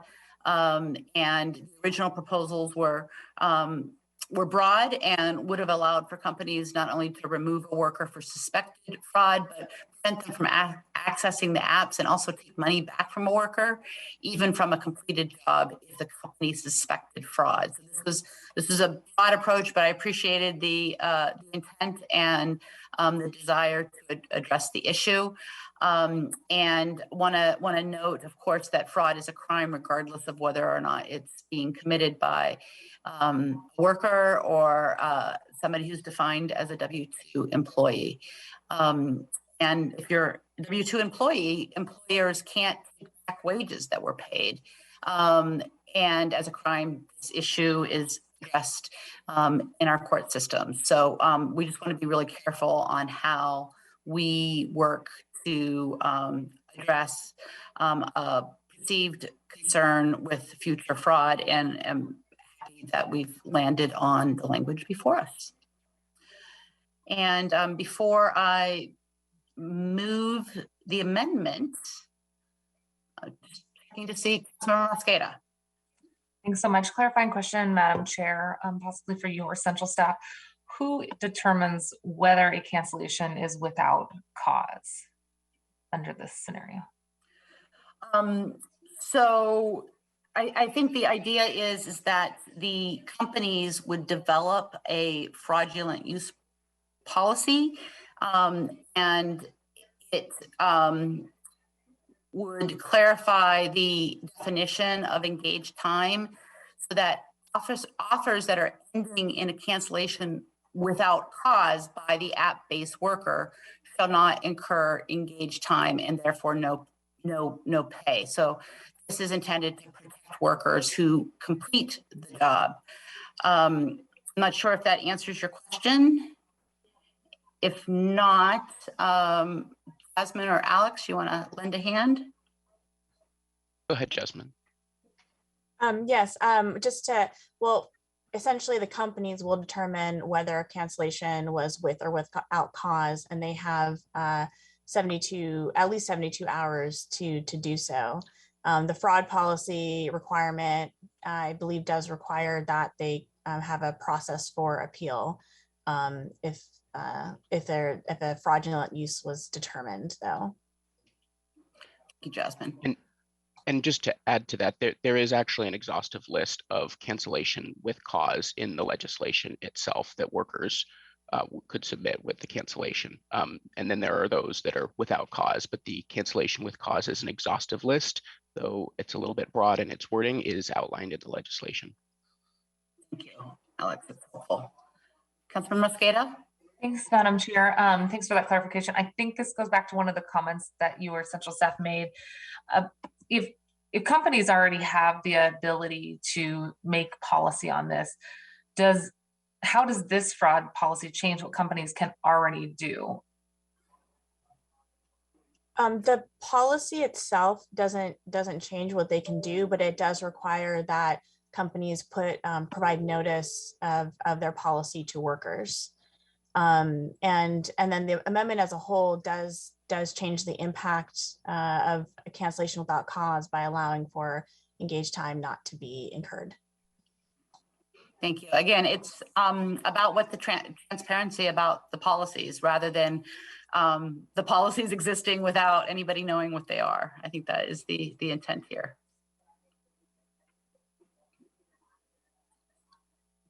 Any other questions? All right, I will move Amendment 11, version 2. Is there a second? Second. Thank you. Are there any additional comments or questions about Amendment 11, version 2? Councilmember Mosqueda. Thanks, Madam Chair. As I'm learning more about this amendment, I'm gonna let you know I'm gonna abstain today on this amendment specifically for either the sponsors or for central staff. I'm a little concerned about the consequence of having cancellation without cause being determined as fraud, because I wonder whether or not businesses could start engaging in more penalizing strategies if we're incentivizing or codifying. The whole determination of cancellation without cause seems to be exclusively in the hands of the company. They already have this policy. So I'm just worried about whether or not this is sort of facilitating a new base or floor, Madam Chair. And so I'll just abstain and happy to bring these questions to you or your team at another point. But I am concerned about the unintended consequences here. Thank you, Councilmember Mosqueda. Any additional comments or questions? Seeing none, will the clerk please call the roll on the amendment? Councilmember Mosqueda. Abstain. Councilmember Nelson. Aye. Councilmember Peterson. Aye. Vice Chair Lewis. Yes. Chair Herbold. Yes. 4 in favor, 1 abstention. Thank you. The amendment passes. Moving on to Amendment 12A. Staff, can you please describe Amendment 12A? Yes, Amendment 12A version 1 is sponsored by Council members Herbold and Mosqueda. This amendment would change the effective date of the minimum payment requirements, that's chapter 8.37, from 12 months to 18 months after Council Bill 120294 would take effect. So assuming that the bill is passed by full council in June, that would be approximately a January 2024 effective date for those minimum pay requirements. Extending the effective date of this chapter by 6 months would allow the city to consider the Office of Labor Standards funding needs over 2 budget cycles, the 2023 and 2024 budget deliberations, pursuant to the funding requirements of their enabling code provision 3.15.007. That is the provision in the SMC that requires that OLS's minimum annual contribution is funded by the business and occupation tax and any other funds in the general fund to make up the balance. And another impact of extending the effective date is that it would provide Office of Labor Standards and network companies with more time to prepare for implementation. Thank you, Karina. Will the sponsor of the amendment, Councilmember Mosqueda, would you like to speak to your amendment? Thanks, Council Member Herbold and Madam Chair. I'm happy to co-sponsor this amendment with you. Colleagues, as you heard from Karina and a very great summary of the amendment, this simply gives us enough time to work with our department to consider rules and for the accompanying pieces of legislation to continue to complement this strategy here. I know there's a lot of other strategies that need to go into effect to make sure that OLS has sufficient rulemaking and ability to engage with those who are going to be applying these new rules, and we're always erring on the side of making sure that it's implementable. So thanks to you, Madam Chair, for your interest in this, and happy to co-sponsor this with you. Thank you so much. Looking for any clarifying questions about the amendment before I ask for a motion? Not seeing any raised hands. I trust Alex will correct me if I'm wrong. Okay. Councilmember Mosqueda, would you like to move the amendment? Thank you, Madam Chair. I move Amendment 12A. Thank you. I second Amendment 12A. Is there any further comments or questions from council members? Just want to thank you, Councilmember Mosqueda, for working on this amendment. Really appreciate our working together to allow the council and the executive additional time to address the time necessary to implement the legislation, but also to address the costs associated with implementation of this legislation. So thank you again. Not seeing any additional comments or questions. Will the clerk please call the roll on the amendment? Councilmember Mosqueda. Aye. Councilmember Nelson. Aye. Councilmember Peterson. Aye. Vice Chair Lewis. Yes. Chair Herbold. Yes. 5 in favor. Thank you. The amendment passes, and now we have Amendment 12B. Will Council Central staff please describe Amendment 12B?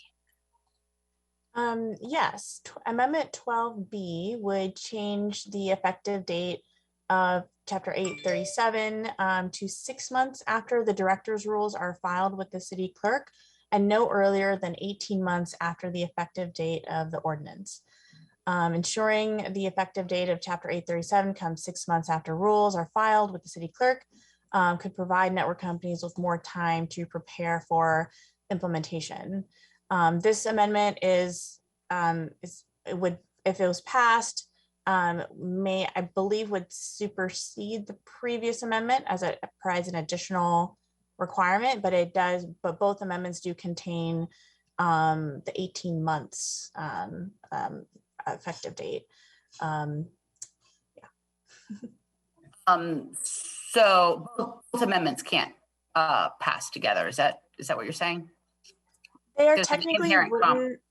I think you could conceptually you could consider this amendment as like an add-on to the to 12A, but they're technically written in different ways, so they're kind of mutually exclusive. So if this amendment were to pass, it potentially would override the just blanket 18 months effective date and would be instead be the later, whatever comes later, either 18 months after the bill is signed by the mayor or 6 months after rules are developed by and filed with the city clerk by OLS. But the amendment we just voted on Mhm. changes the effective date to 12 months after the passage. I'm sorry, 18 months. Mhm. It changes it from 12 to 18 months after the bill passes. Yes. The 12B would have a different effective date. Yes, it would either be 18 months after the effective date or whatever's, or if it's later, 6 months after OLS files rules with the city clerk. Okay, thank you. So my clarifying questions. Sorry if that was unclear. No, it's all good. Any additional clarifying questions before I ask for a motion on the amendment? Not seeing any clarifying questions. Councilmember Nelson, would you like to move your amendment?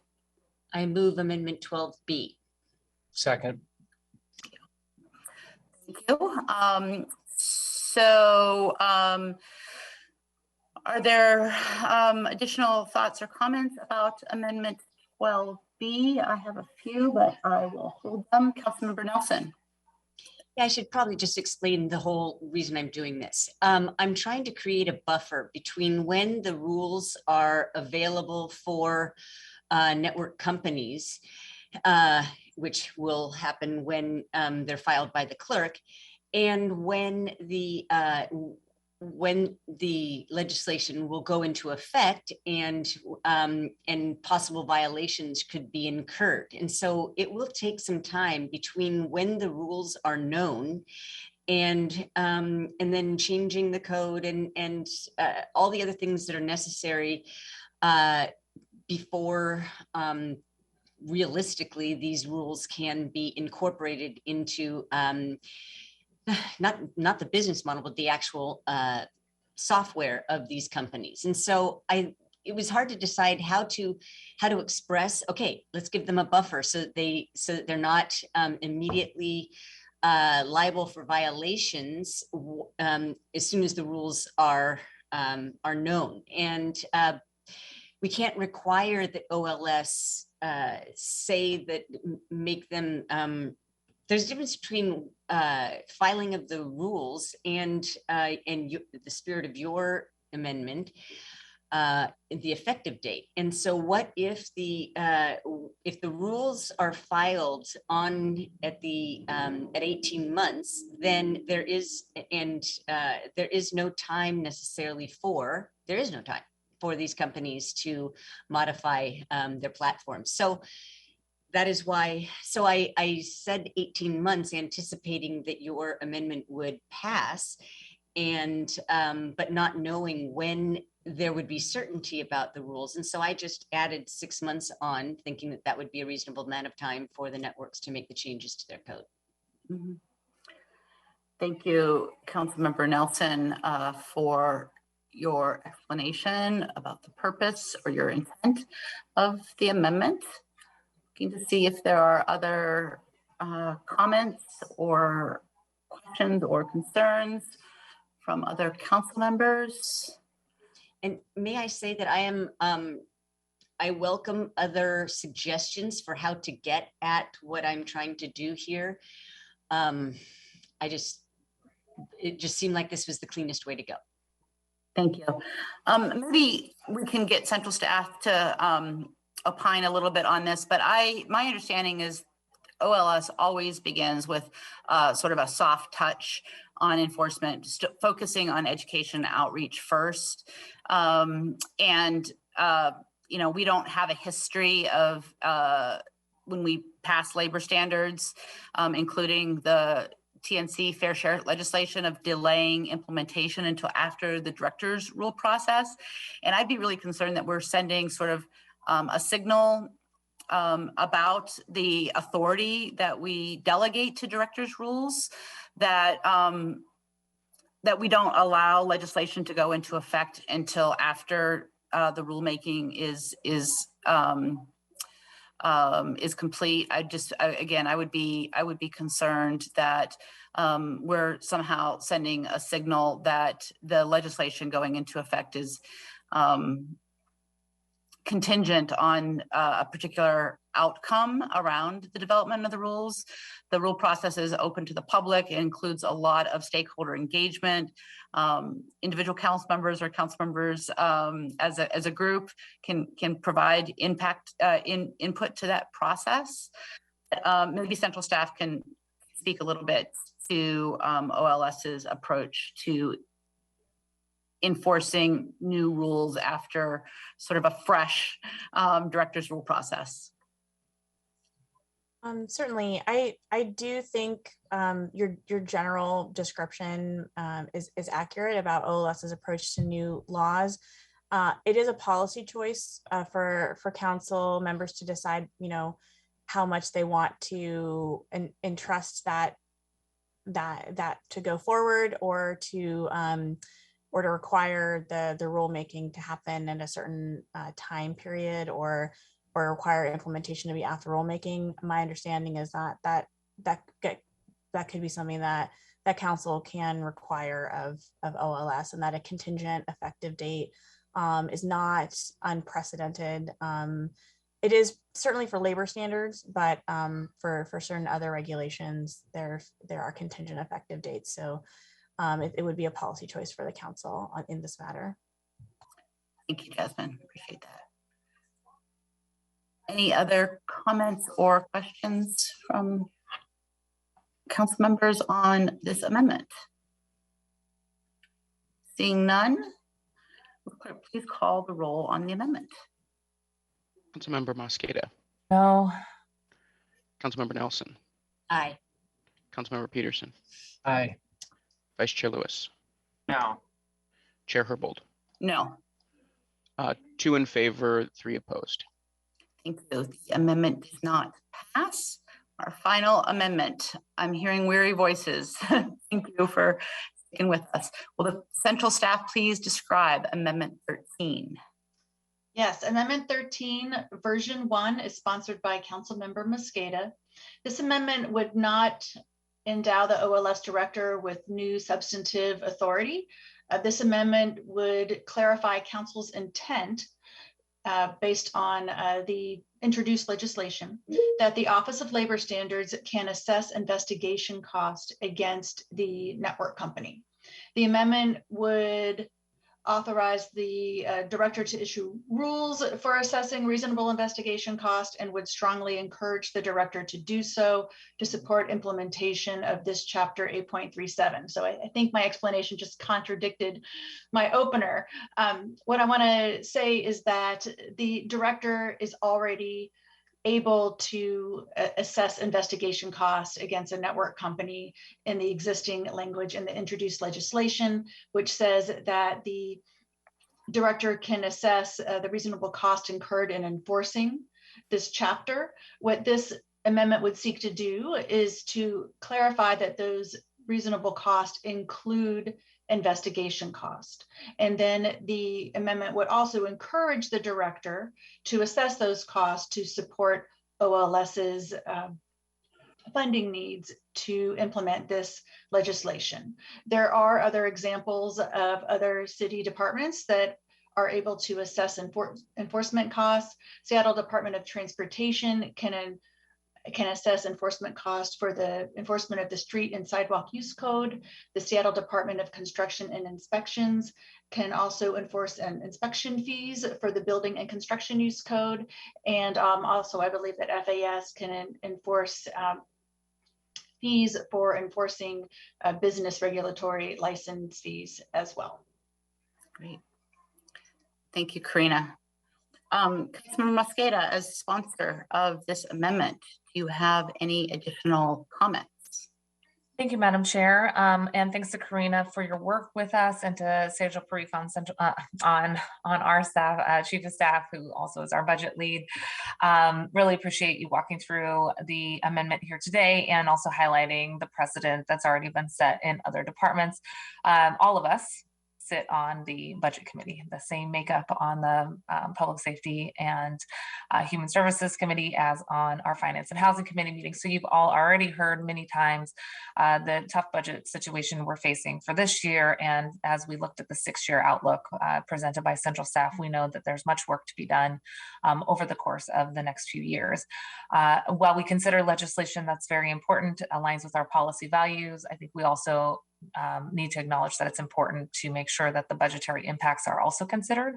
And I think that this strategy here today helps put together a process towards looking for ways to make sure that there's the possibility of identifying funding in the out years that can build on itself to bring in additional revenue. This amendment allows for the the Director of Office of Labor Standards, the discretion, and I think that's the important word in this amendment, the discretion on whether or not assessments on a case-by-case basis will be applied to ensure that we are settling violations instead of a much longer process that doesn't benefit anyone. And I think that this is a sort of light touch approach to making sure that we're considering this effort going forward, and look forward to continuing to work with all of you as we think about our financial needs for the city and the growing population in Seattle. Look forward to supporting this. Hope to have your support, because I think it helps round out not just the policy goals, but how we're going to continue to try to make sure that it's funded. Thank you, Councilmember Mosqueda. Appreciate your work on this amendment. If there are no further clarifying questions about the amendment, Councilmember Mosqueda, would you like to move it? Thank you, Madam Chair. I move amendment number 13. Thank you. Second. Amendment 13. There are additional comments or questions about Amendment 13? Not seeing any. Councilmember Nelson, just put her hand up. Yes, thank you, Alex. Councilmember Nelson. So OLS does not seek to recoup investigation costs when enforcing any of our other labor regulations. That work is performed by departmental staff whose salaries come out of the general fund. In other words, that is their job. And it's different from investigations in SDCI or SDOT, because those are, a lot of them are paid for by permit applications. So those can sort of be thought of as user fees in a way. So I don't think that that's an accurate comparison of how we pay for investigations throughout the city of Seattle. This would allow OLS to charge companies even if there's no determination of violation. Or if an investigation ends in a settlement, or because there's no language prohibiting it, if an investigation is dismissed. And according to OLS's interactive dashboard, of the 989 investigations it's launched, 66% have ended in settlement. And that's partly because businesses just want it to go away so they can get back to doing business. 12% have ended in no determination of violation. Only 11% have ended in a determination of violation, and 11% have been dismissed. So even if one agrees or argues that it's the right thing to do to make companies who violate pay-up regulations pay for the cost of enforcement, in addition to attorney's fees if OLS uses outside counsel, and in addition to the fees for the actual violation, that's only a fraction of the labor expended in investigations for enforcing this whole package. So allowing OLS to charge for the work to investigate all the other cases isn't really fair to the companies that are really in violation. Some could say that this is a conflict of interest because it could create, it could create the willingness to investigate just for investigation's sake. I'm not saying that that is happening, but the bottom line is that this is, although OLS is allowed to do this, it seems to, it would be the first time this happens. And that is why I'm concerned about this amendment. Thank you, Councilmember Nelson. Again, I think a lot of the issues that you're raising as concerns are issues that OLS does consider. And as it relates specifically to creating a disincentive to settle, both parties are at the table on that decision to settle. And so, I think there is a lot of interest on the behalf of OLS and workers they represent to settle when appropriate. And likewise, there is an interest on the part of businesses to settle.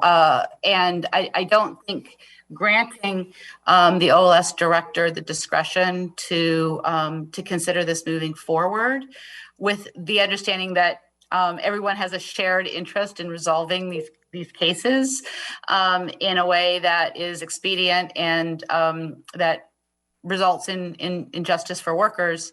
I am confident that the OLS director will keep all of these issues in front of mind when deciding how and if to use the authority in the amendment to pass. Councilmember Mosqueda. Thanks, Madam Chair. My staff spent a lot of time with everybody walking through the amendments. None of these concerns were raised. I'd be very careful to use the words that impugn the motives of any of our workers and any department. I think that this is intended to be complementary. I think it's intended to be supplementary, not supplant existing costs for the department. And it's again intended to mirror much of what we see at the state level, which allows for labor and industries to consider additional fees if it's negotiated in part of the settlement that come back to the state. That's the way that we can help make sure that the gears continue to turn. And there is, I think, good precedent for this as already established. Something that there's not great precedent on is the crisis that we're facing in terms of our budgets. We're trying to be very creative about supporting proactive policies, and I'm sure that there will be other policies across the council that folks would like to see go into statute. We're going to need to continue to be flexible and think about creative ways to bring in additional revenue to support these important policies. This is one, as I said, light touch approach that I think can help be complementary and support the overall efforts of this deeply amended bill in front of us that will require additional work from Office of Labor Standards as well. This is no way an effort to fully fund the fiscal note that's associated. It is intended to be supportive of trying to find creative solutions. Thank you, Councilmember Mosqueda. Councilmember Nelson, did you have a response? Yeah, I will take those comments into consideration when in the budget cycles we're determining the OLS's necessary increased resources for this. But I just wanted to, Councilmember Herbold, you said that this grants the director discretion, and I just wanted to, and it does, the language of the amendment does more than grant. It says the director may issue rules on the amounts and contributing factors for assessing reasonable investigation costs, and is strongly encouraged to assess such costs in favor of the city to support the agency's implementation. So I'm reading strongly encouraged as well, as it's written. Still discretionary, but yes, I appreciate your highlighting of the emphasis there. Any other comments before we call the roll on the final amendment? Seeing none, clerk, please call the roll on the final amendment. Councilmember Mosqueda. Aye. Councilmember Nelson. Nay. Councilmember Peterson. No. Vice Chair Lewis. Yes. Chair Herbold. Yes. 3 in favor, 2 opposed. Thank you so much. That is the final amendment before us today. So I just want to, before having some closing comments, want to offer my colleagues an opportunity to make any closing comments before I close out discussion and vote on the bill as amended. Any final comments from colleagues? And I will understand if you do not want to make final comments. Mine will be brief. It's been a very long session. All right, thank you. We've been working on this proposal for a year. I, want to again thank the stakeholders for their engagement, time that they've spent developing the policy, and know, please, that we will be continuing our work with legislation covering issues that were not covered in this bill. I will work with the stakeholders, the group that we have been working with, and any others who would like to join the effort. And I want to thank council members and their staff, specifically Councilmember Lewis and his staffer Camila Brown, and the hard work of central staff, and specifically Karina Bull, Amy Gore, and Jasmine Marwaha. And I would be remiss if I did not thank Alex Clardy in my office. He has been the driving force for the development of this legislation, and I really thank him for his time, diligence, and attention to detail. Just switching. Councilmember Lewis. Thank you, Madam Chair. I want to thank you as well for shepherding this process through to where we are today, and all of the amendments throughout this morning and afternoon that the committee has considered. Certainly want to extend my thanks to Camila Brown on my staff, who has been the liaison to this process and who has worked with diligently with Alex Clardy on all of the stakeholdering and process that's gotten us to where we are today. And I am ready to vote. Thank you. Councilmember Peterson. Thank you, Chair Herbold. Wanted to know, even though this has been in your committee for a while, we did just get a bunch of letters today from some local small businesses expressing concerns. And I know committee people who are council members not on this committee might need some time to review the complicated legislation. So what is your intent for when it would be getting to the full city council? So just to be clear, I appreciate that we have received additional public comment, as often happens before a committee vote. We did do outreach to the other offices not on this committee, and I did offer to sponsor amendments written by council members not on this committee for purposes of hearing those amendments.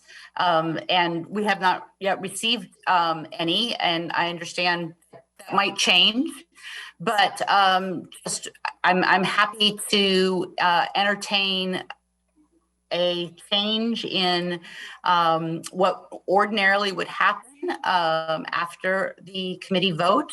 Again, if it's a unanimous vote, it will move to the full council. Normally, if it's a split vote, it would skip a week. But I'm happy to consider an amendment that considers the later of the two council voting options, regardless of what happens. So, like, for instance, if there is a unanimous vote on this version moving out of committee, but we think that it would benefit from an extra week, I'm happy to consider that. Councilmember Mosqueda.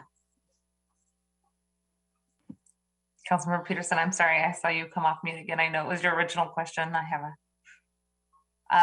I would very much appreciate if we're able to move this forward for next week. I have already, I think in April, asked to be excused for that first Tuesday in June. So I am hoping to be able to keep those plans and very much, agree that we still have a lot of work to do to make sure that we understand some of the changes from amendments 2 and 3 today, as I've requested. But I think that many of us have been engaged in conversations in this committee. And I know that especially when our office is considering amendments, we try to call every office and spend a lot of time talking to staff and or directly to the council members. So there's been a lot of conversation about the amendments as well. Just asking my staff in terms of the number of letters of support versus opposed that we've received. We've received over 575 letters in support of the underlying legislation. And according to my team, around 30 to 40 emails in opposition. And some of those obviously have multiple folks signed on to them, both in the pro and con line. But I think by now, probably council members who are not on this committee as well have a strong sense of what's coming. So I would support continuing to have this on next Tuesday's committee meeting. That is a full week plus 20 minutes if we're able to get this out in the next 20 minutes before full council. Thank you, Councilmember Mosqueda. Not seeing any additional comments. Will the clerk please call the roll on the passage of the bill as amended? Councilmember Mosqueda. Aye. Councilmember Nelson. Aye. Councilmember Peterson. Abstain. Councilmember Lewis. Yes. Chair Herbold. Yes. 4 in favor, 1 abstained. Thank you so much, everybody. The motion carries. The committee recommends that the council bill pass as amended. And unless we decide something different between now and Monday, my intent is to forward it to the May 31st City Council meeting. But I do want to take into consideration whether or not we are expected to receive additional amendments from our colleagues who can't be with us here today and who did not take the opportunity as provided in committee. We did just get some correspondence from our council president speaking to her hope that we minimize amendments at full council. And I certainly appreciate the spirit of that request. And I think we all have collectively done everything that we can to get those amendments heard here, but recognize that sometimes our best laid plans do not go according to plan. So with that, our next Public Safety and Human Services Committee meeting is scheduled for June 14th, Tuesday. And before we adjourn, do council members anticipate being absent from that meeting? If you can get that on the record now, it helps us plan. If not, I understand folks may not know in advance. Seeing no requests for excusing attendance on June 14th and not hearing any additional comments from my colleagues. The time is 1:43 p.m. and we are adjourned. Thank you, everybody.